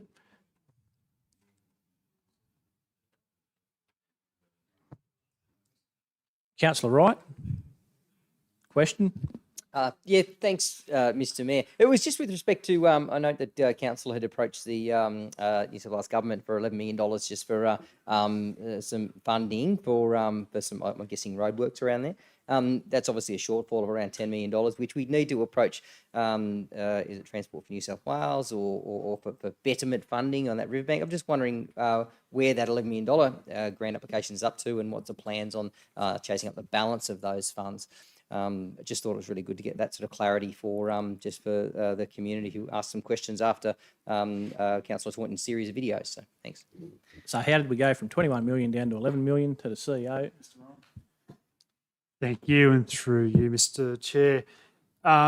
Yes, so originally we put in the application for $21.6 million, which was the total estimate to reinstate the road and do the armouring of the Bell River, as well as some channel realignment, so that we secured that site in terms of future flooding and drawdown events that created the issue there that we've got at the moment. The original application went in through the Natural Disaster Relief Program, so that was where we sourced to be able to reinstate the road. In discussions with, and it's Transport for New South Wales, who's the state agency that we deal with in terms of the applications for our road network, the realignment of the Bell River and some of the armouring was considered betterment, and under the category of the natural disaster, category B, which is the local government, where we do our applications through, betterment's not supported through the disaster relief program. So in the discussions with Transport, it actually came back to council, and there was a notice of motion, not a notice of motion, a report that came to council that then said, let's go to the Minister for Regional Transport and Roads to seek funding to undertake the works there. Following that resolution of council, Transport reached out to us to then talk about what we could actually apply for, and maybe it could potentially be a stage process in terms of different sources of funding, not just through the one source. We've had those discussions. We went back to the consultant and got what we have now submitted, which is that $11 odd million application for a minimum treatment. Most agree that that's not going to be the be all and end all. So it's the intention that I see that what we would do in terms of using that resolution of council to write to the minister is to, once we understand whether we're successful in that or not, to then seek the rest as betterment through a letter to the minister. So that's what we're looking at to do in terms of securing the whole project, noting that this can be seen as a staged approach in terms of funding. And noting that I've got a meeting with the minister on the 5th of June, so over a number of things, and hopefully if we've got an answer by then for the specific stuff that Mr. Ryan just mentioned, then that'll be added to the list specifically. Councillor Ivey. Thank you, Mr. Mayor. Just a follow-up question, actually, from what Councillor Wright asked and Mr. Ryan gave. So the $11 million is for what specifically? Is it to actually get, after the $11 million, if it were spent, the vehicular access across the bridge would be restored, but the work done to the Bell River upstream wouldn't be done? Is that what the $11 million does? To the CEO. Thank you, and through you, Mr. Mayor. That's it. So the revised plans that we've now got and used for the submission under the disaster relief program does do partial reinstatement of the bank, which then does allow vehicular access. So we'll be able to restore the road, get vehicles back on there. But it's the longevity that we were looking at for the original application. And just so we've got some numbers in our heads, the original estimate was 21.6 million, and of that estimate, it was $220,000, which was attributed to the road and fixing up the bridge. So there was a fair chunk of money there that was required for that bank stabilisation. The stabilisation in the original proposal was about 175 metres sort of south of Gabolian Street, whereas this application that we've got in the moment is about 45. So just to give an understanding that the majority of that gap is about reinstatement of the banks and realignment of and armouring up the alignment of the Bell River. Anything further, councillors, on that? No. We move on to the next one. CCL 25/129, Dubbo and Wellington Water Sewerage Treatment Plants. We now have before us the question on notice from Councillor Chowdhury with the response provided. Are there any questions from councillors for the purpose of clarification? Councillor Ivey. Thank you, Mr. Mayor. Yeah, look, just a question then. As I read that report, which is very good and very comprehensive, do I understand then that the present state of operation of both those plants and any foreseeable work that needs to be done is capable of being financed by council from either reserves or from the operational charges that we make for water and sewerage? So in other words, it is a matter that those facilities are well maintained and are well within the financial capabilities of the council to maintain them as a fully fit for purpose facilities. That's what I took, but to the CEO. Short answer to that is yes. This is just particularly talking about the water and sewer operations. So they are, you can consider them business units in their own right. They need to be self-funding, and that's how they're accounted for as well. So we make sure that we do build up reserves. So when we have larger scale type capital works, we may have future expansion of water treatment plants that we've built up those reserves. But certainly, as you can see from the table, it's the last table 6, where we're talking about what gets transferred, we're in a phase of building that up so that we've actually got good stock there. But certainly that doesn't preclude the amount of work that we've got coming up as well in terms of renewals and making sure that our facilities are fit for purpose so that we do continue to provide good drinking water and treat the waste that's produced by the community. CEO.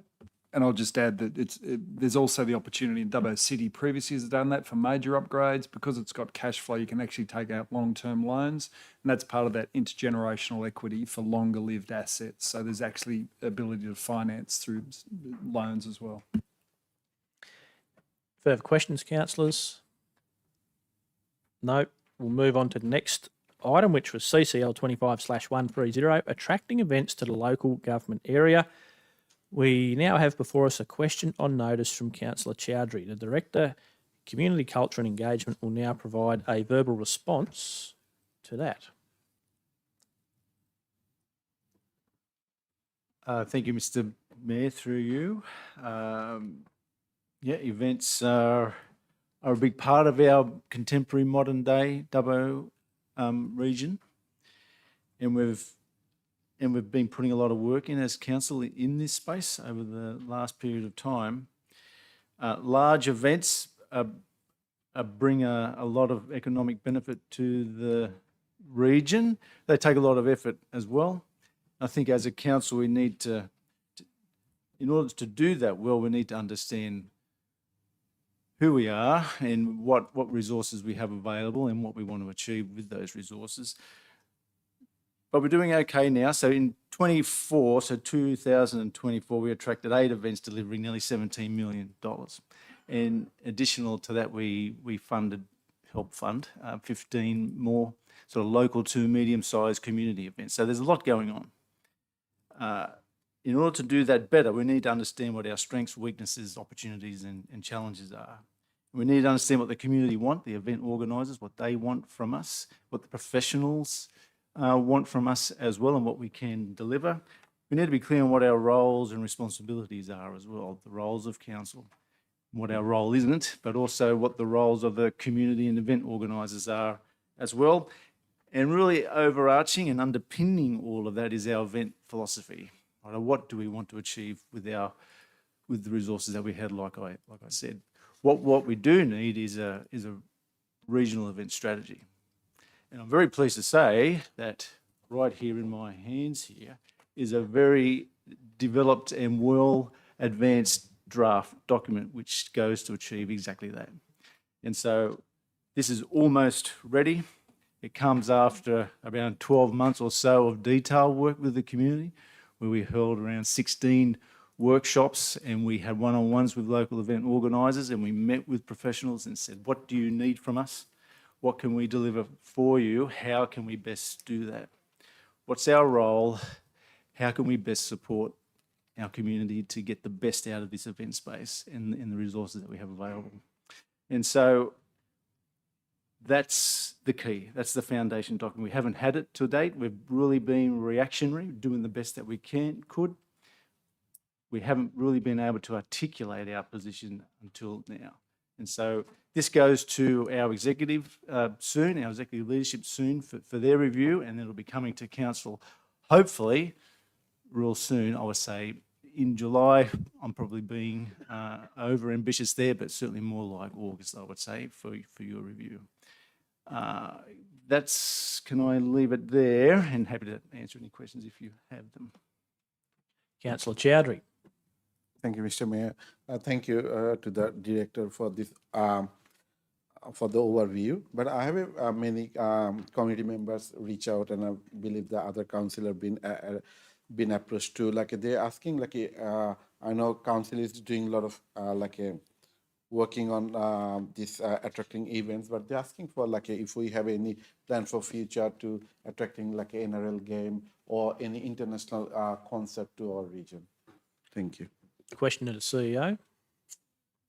So councillors, in the interim, no, is the short answer. We've got a resolution. That's serious money. You'll note that another council who hasn't had fiscal discipline for some time is actually pulling out of events. And that is the risk you take. The regional event strategy will be the foundation that will guide future council's decision-making in this regard. So at this point in time, directly to your question, no, but that is why that document's so important, because it will set the foundation by which you can make your subsequent decisions. Thank you. Any further questions? Councillor Wells. Oh, not a question, just a comment, can I say? Yeah. Bravo. Really looking forward to reading it. Thank you. Any further councillors? There being none, we'll move on to the next item, which is CCL 25/132 Scabbing Flat Bridge. We now have before us the question on notice from Councillor Toyton with the response provided. Are there any questions from councillors for the purpose of clarification? Nope. CCL 25/132 Victoria Park Duck Pond. We now have before us a question on notice from Councillor Toyton with the response provided. Are there any questions from councillors for the purpose of clarification? Councillor Toyton. Just one. Our council's identified $50,000 to renew the fountain at Victoria Park, and then cites further down that theft and vandalism is a contributing factor. Now, the original fountain that was there was vandalised, so is this $50,000 coming out of our operational budget or insurance? The CEO. I believe that's coming out of our operational budget. So it is a problem that the fountain frame. It's a popular location for some people to swing off, and it tends to damage it. And so we're looking at recasting it in a stronger material. and reinstalling it. And yeah, and the plant theft is a real thing. It's a problem in Victoria Park and also in Cameron Park as well, our two big regional classified parks. I've been with council about 8 years now. We've probably replanted that surrounding area of the duck pond in Victoria Park probably 4 times. Each time has resulted in plant theft pretty rapidly after the completed planting. It's frustrating. There's a lot of effort goes into it, but we do have a planning plan in place, and we're just waiting for the operational opportunity to do that. We're entering into our small off-season window, if you like. Other than that, the operational teams are busy mowing, and we have a small time where we can do some strategic planning like this, and it's our intent to do that. Councillor Chowdhury. Thank you, Mr. Mayor. I have a question to the director. So the current condition of that duck pond is really bad. So is that $50,000 is enough to make it up to mark? Thank you. The CEO. Yep, thank you, Mr. Chair. So yes, like the planting itself, yeah, it costs to buy plants, but we've actually been as a team growing a lot of plants on in anticipation for the project. The majority of the costs, however, come from the fountain, and so, like I said, we're looking to have that cast in a stronger material and more sort of resilient material as well, other than iron and water. So don't usually mix that well in the long term. So we're hoping that with a renewed planting and an invigorated site with a new fountain, that can be maintained and respected by the community into the long term. Councillor Chowdhury again. Sorry, one last question. So is there any security camera can be installed to prevent that future vandalism? Thank you. The CEO. We do have a CCTV network at strategic locations around our CBD and in Wellington Town Centre and in selected parks as well. Typically, they don't give us the information that we need. So often it shows us footage of the damage happening and not too much more. But we don't necessarily have CCTV in that particular location. It's something that we're considering as well. Maybe even looking at a sort of the temporary arrangements where we can move them around to respond to hotspots is something that we're considering also. Not yet budgeted for. Councillor Toynton. Yeah, just to follow up to my first question, why? Why was this not insured, and why is it coming out of operational budget? The CEO. I'll take that broader question on notice. Craig's not necessarily, but as Mr. Arms talked about, it's about recasting a different material. So it would have been insured for its replacement cost as is, but the team are looking at something more substantive than vandal resistant. So that is one element there, but we'll get further detail and distribute that to councillors and hot topics on the insurance matter. Councillor Cowley. This is just more of a comment, really. I'm very happy to see that the fountain in the Victoria Park duck pond is going to be repaired, because it's kind of a nice measure of the passage of time. I may or may not have swung on it myself over the years, after some particularly robust celebrations at the rugby club. And I recently had occasion to walk my brand new granddaughter around it about 300 times and noticed what a state it was in. So yeah, interesting passage of time. But in all seriousness, though, I agree that we need security measures. And what kind of plantings will be? Are some sort of plants more susceptible to theft than others? Possibly spiky, poisonous plants. CEO.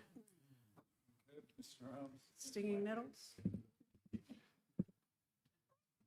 I can give you the detail of our planting plan. It was designed by our previous gardener, who's now left, but left us with that present. Much appreciated. More expensive and rare to get plants are those that are often targeted, And so that's not necessarily what we're proposing to plant, but it's plants are appropriate for that location with the Victorian garden theme, but also close to the water as well, and plants in the water. And so certainly our intention and our plans result in a very much an improved location.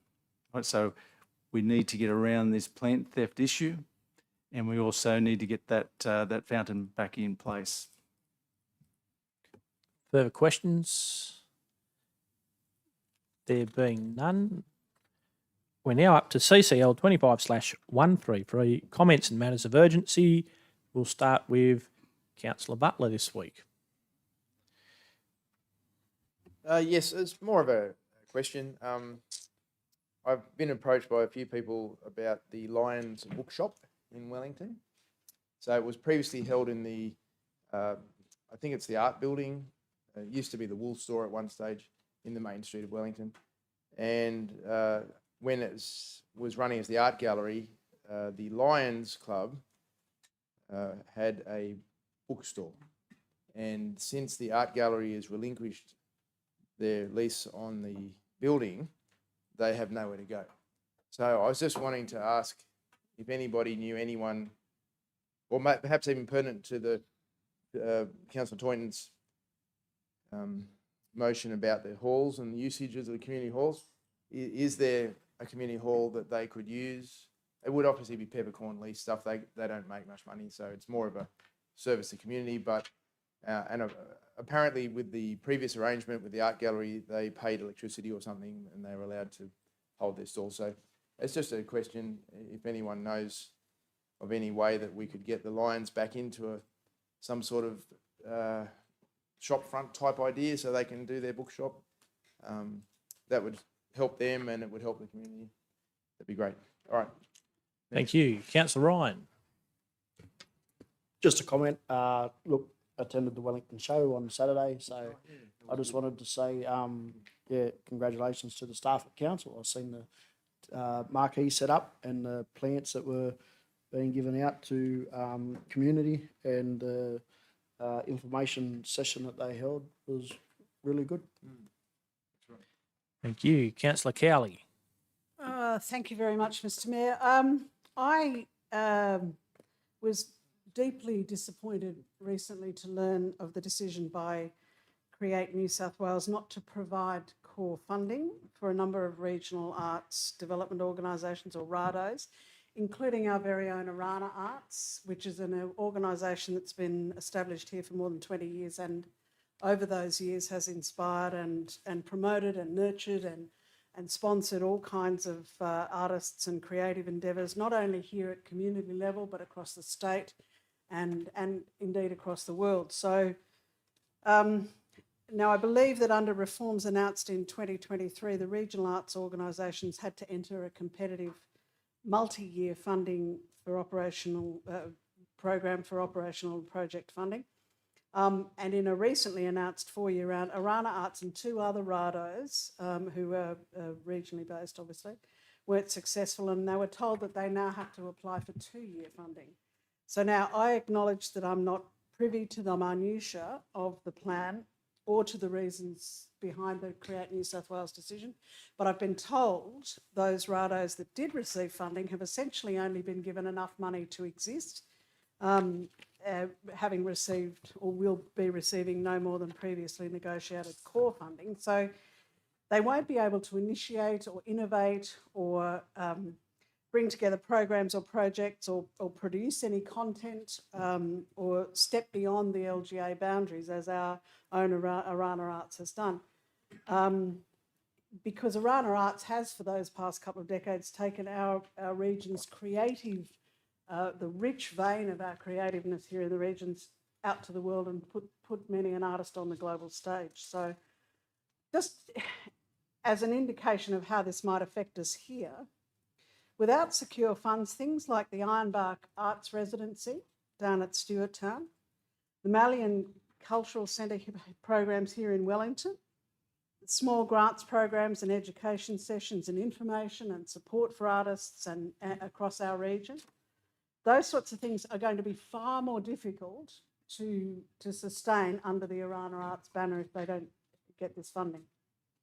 I fear that the cessation of this funding, the secure funding, because grant funding is never guaranteed, will mean there'll be no more Arana Arts artists talks, grant writing or project development assistance or support for creatives, no more career pathways for young regional performers, no more career development pathways for young First Nations artists and workers looking to get a start in the industry. And it's a shame because it's to the arts and culture that we first turn in all its forms, music and visual arts and photography and literature and theatre and all the creative pursuits. It's the first thing that we turn to for solace, for comfort, to help us heal, to tell our stories, to record our history, to give information, to educate, to entertain. And we've been doing this as humans since we crawled out of the primordial soup. And yet creatives and the creative sector still has to fight to have its value and its credibility genuinely acknowledged. And I've got to say, as a creative myself, and full disclosure, I'm also a member of the Arana Arts Studio Collaborative, it does my head in. So arts and creative pursuits at community level are really important and they should be promoted and supported and nurtured, obviously, but so too should the value and contribution of our regional creative and our creative and cultural potential be promoted well beyond our LGA's borders. So now, more than ever, with this latest kick to the teeth of creatives in regional programs, it's absolutely vital that our own soon-to-be established Cultural Council, or the Regional Arts Council that's now mercifully in its final stages of development by Dubbo Regional Council, take the baton and push for regional creative voices to be heard and promoted not only here in our communities and in our region, but across the world. Thank you. Councillor Wells. Thank you, Mr. Mayor. Couple of things. So last week I had the opportunity to attend the Wiradjuri Tourism Centre consultation.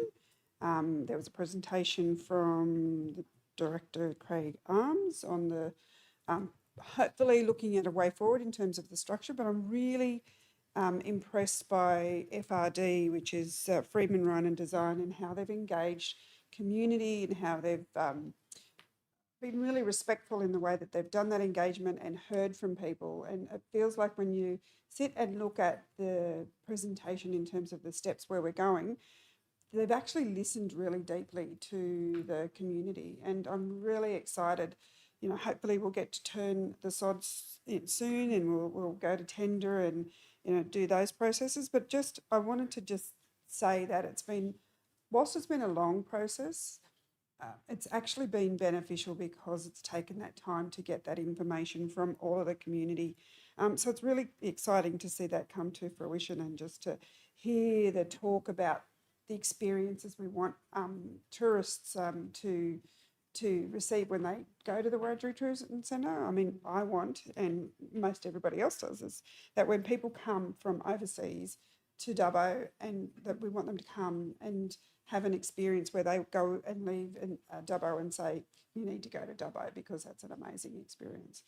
So it's just exciting, and the consultations will continue, and hopefully we'll keep hearing from the community.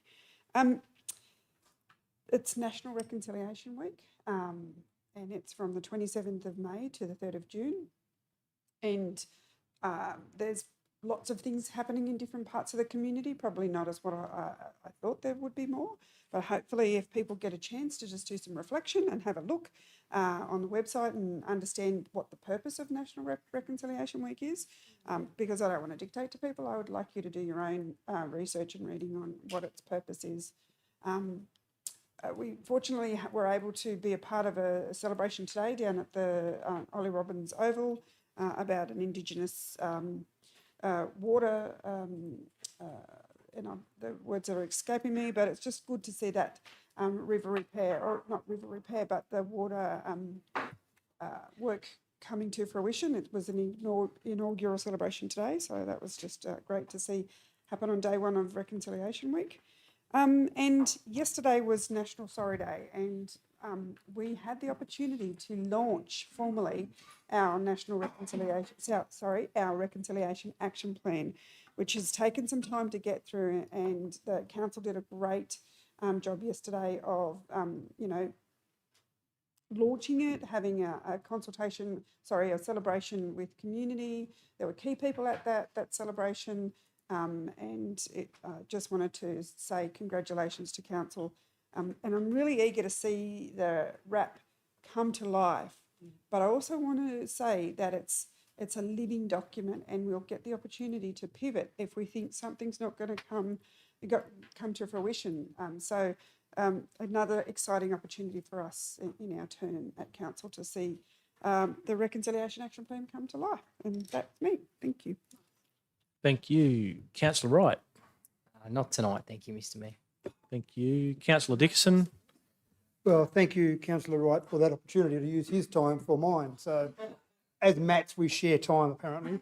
So, I want to talk briefly, but now I can talk longer, about something that is significant in terms of our council recent history and something that occurred during the last week. I want to go back to the 26th of May 2022. I just want to give a week-by-week blow from there. I won't go that far.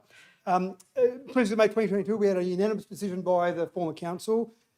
25th of August 2022, another unanimous decision went through council. Two more, 21st September 2022 and 8th of December 2022. As a result of those four unanimous decisions of council, on the 8th of August last year, a state government decision was announced, which was directly a result of those four unanimous decisions of council. And then just in the last week, on the 15th of May, the final piece of that puzzle came together when the announcement was made that the 3D printed social housing was finished in Ronald Street in Dubbo.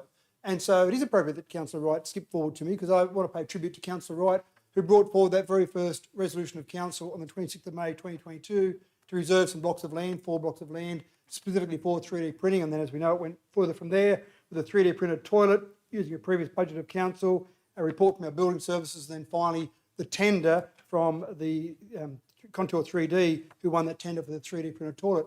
All of that process led to Minister Rose Jackson last year making that announcement, and then seeing now a 3D printed house in Dubbo leading the way for a different style of social housing, I think is significant. And I said it at the time when the announcement was made last year by the Minister, that it's very rare for council to make decisions that then result in the state government changing policy in such a short period of time and in such a positive way. So that has definitely put Dubbo on the map for a number of wonderful reasons, and changing the policy of the state government. I think that's significant. And I think it's significant that every step of the way, council voted unanimously for that process. So council was united behind Councillor Wright's first initial idea to go forward with that 3D printed toilet and then 3D printed housing, which was obviously the ultimate aim of that. And I'm looking forward to seeing more of that. So fantastic outcome. I've had a good look through that house a couple of times now, and it does look absolutely fantastic. So I think that'll be a great outcome. The other one is a quick birthday shout out to Councillor Cowley, who shares a birthday with my daughter. I think she's only about 10 years older than my daughter. So congratulations and happy birthday, Councillor Cowley, and happy birthday to my daughter for this week. Thank you. Councillor Ivey.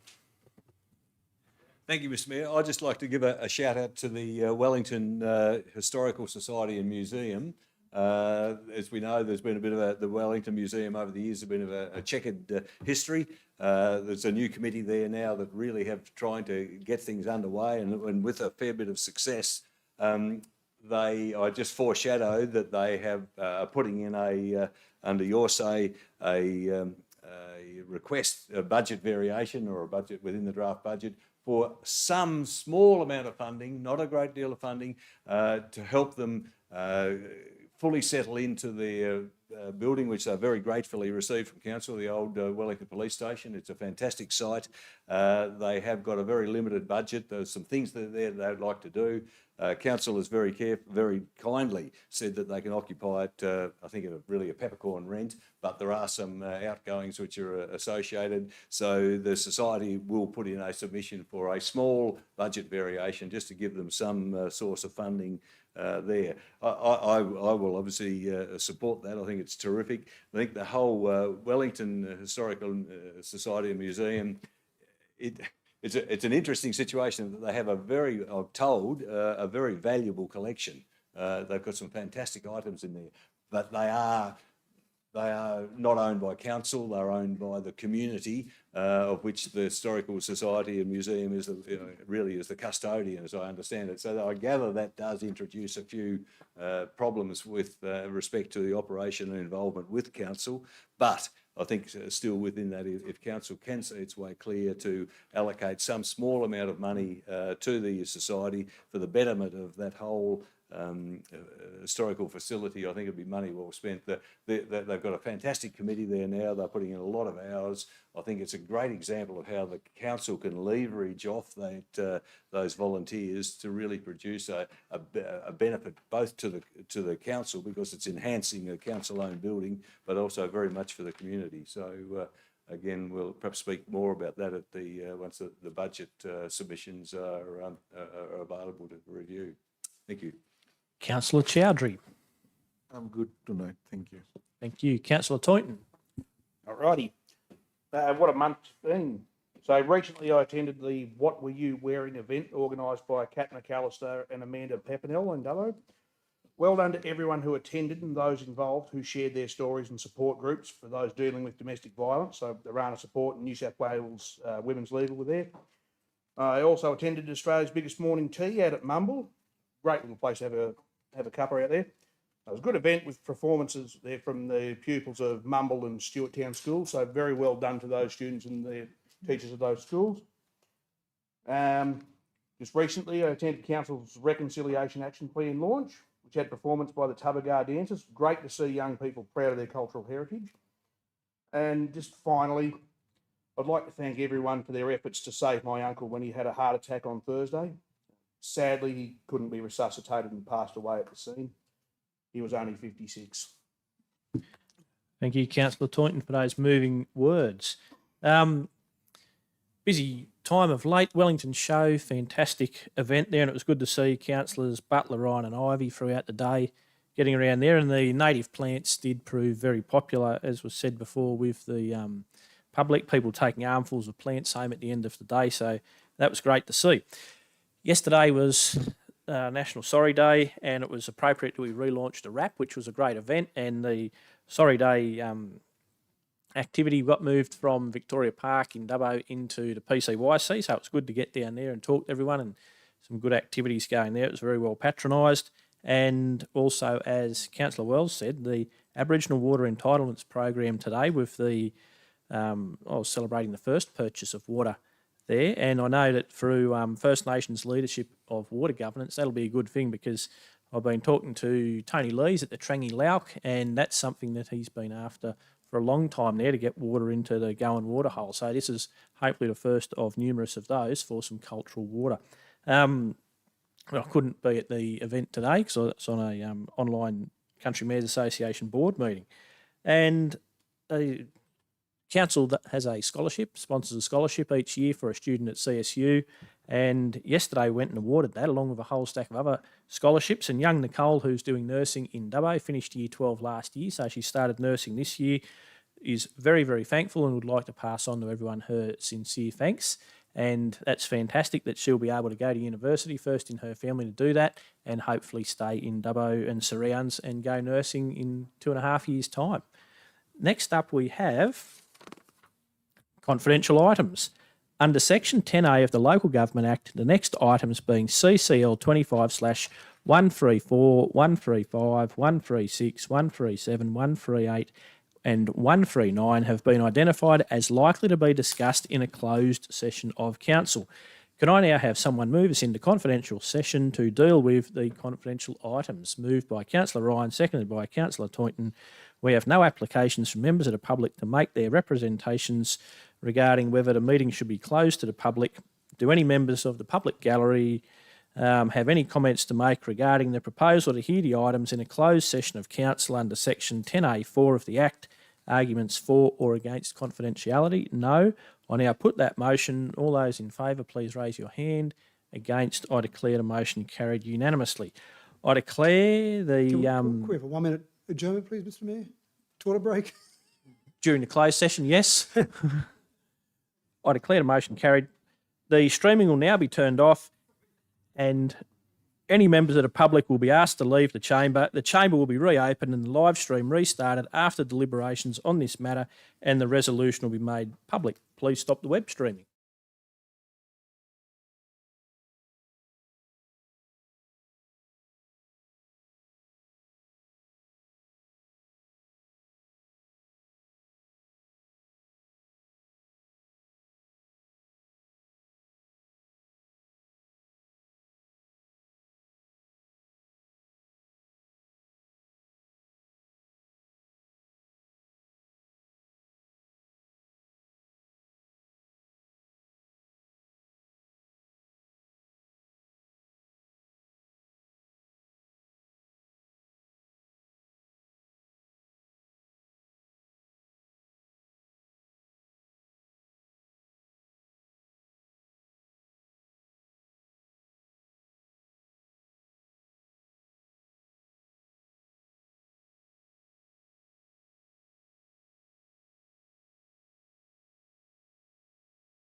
Council returned to open session at 9:31 p.m. Welcome back. I'll now ask the Governance Officer to play the resolutions from the confidential session.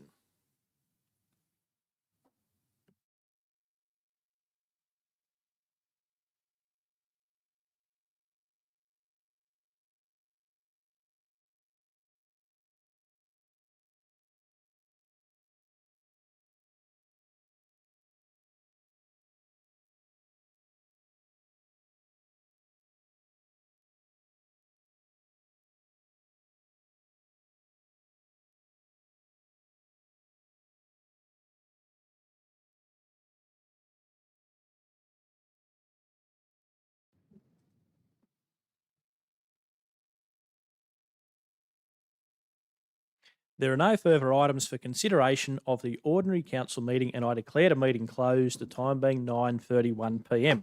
Web streaming is now being completed. Thank you for your attendance. Please stop the web streaming.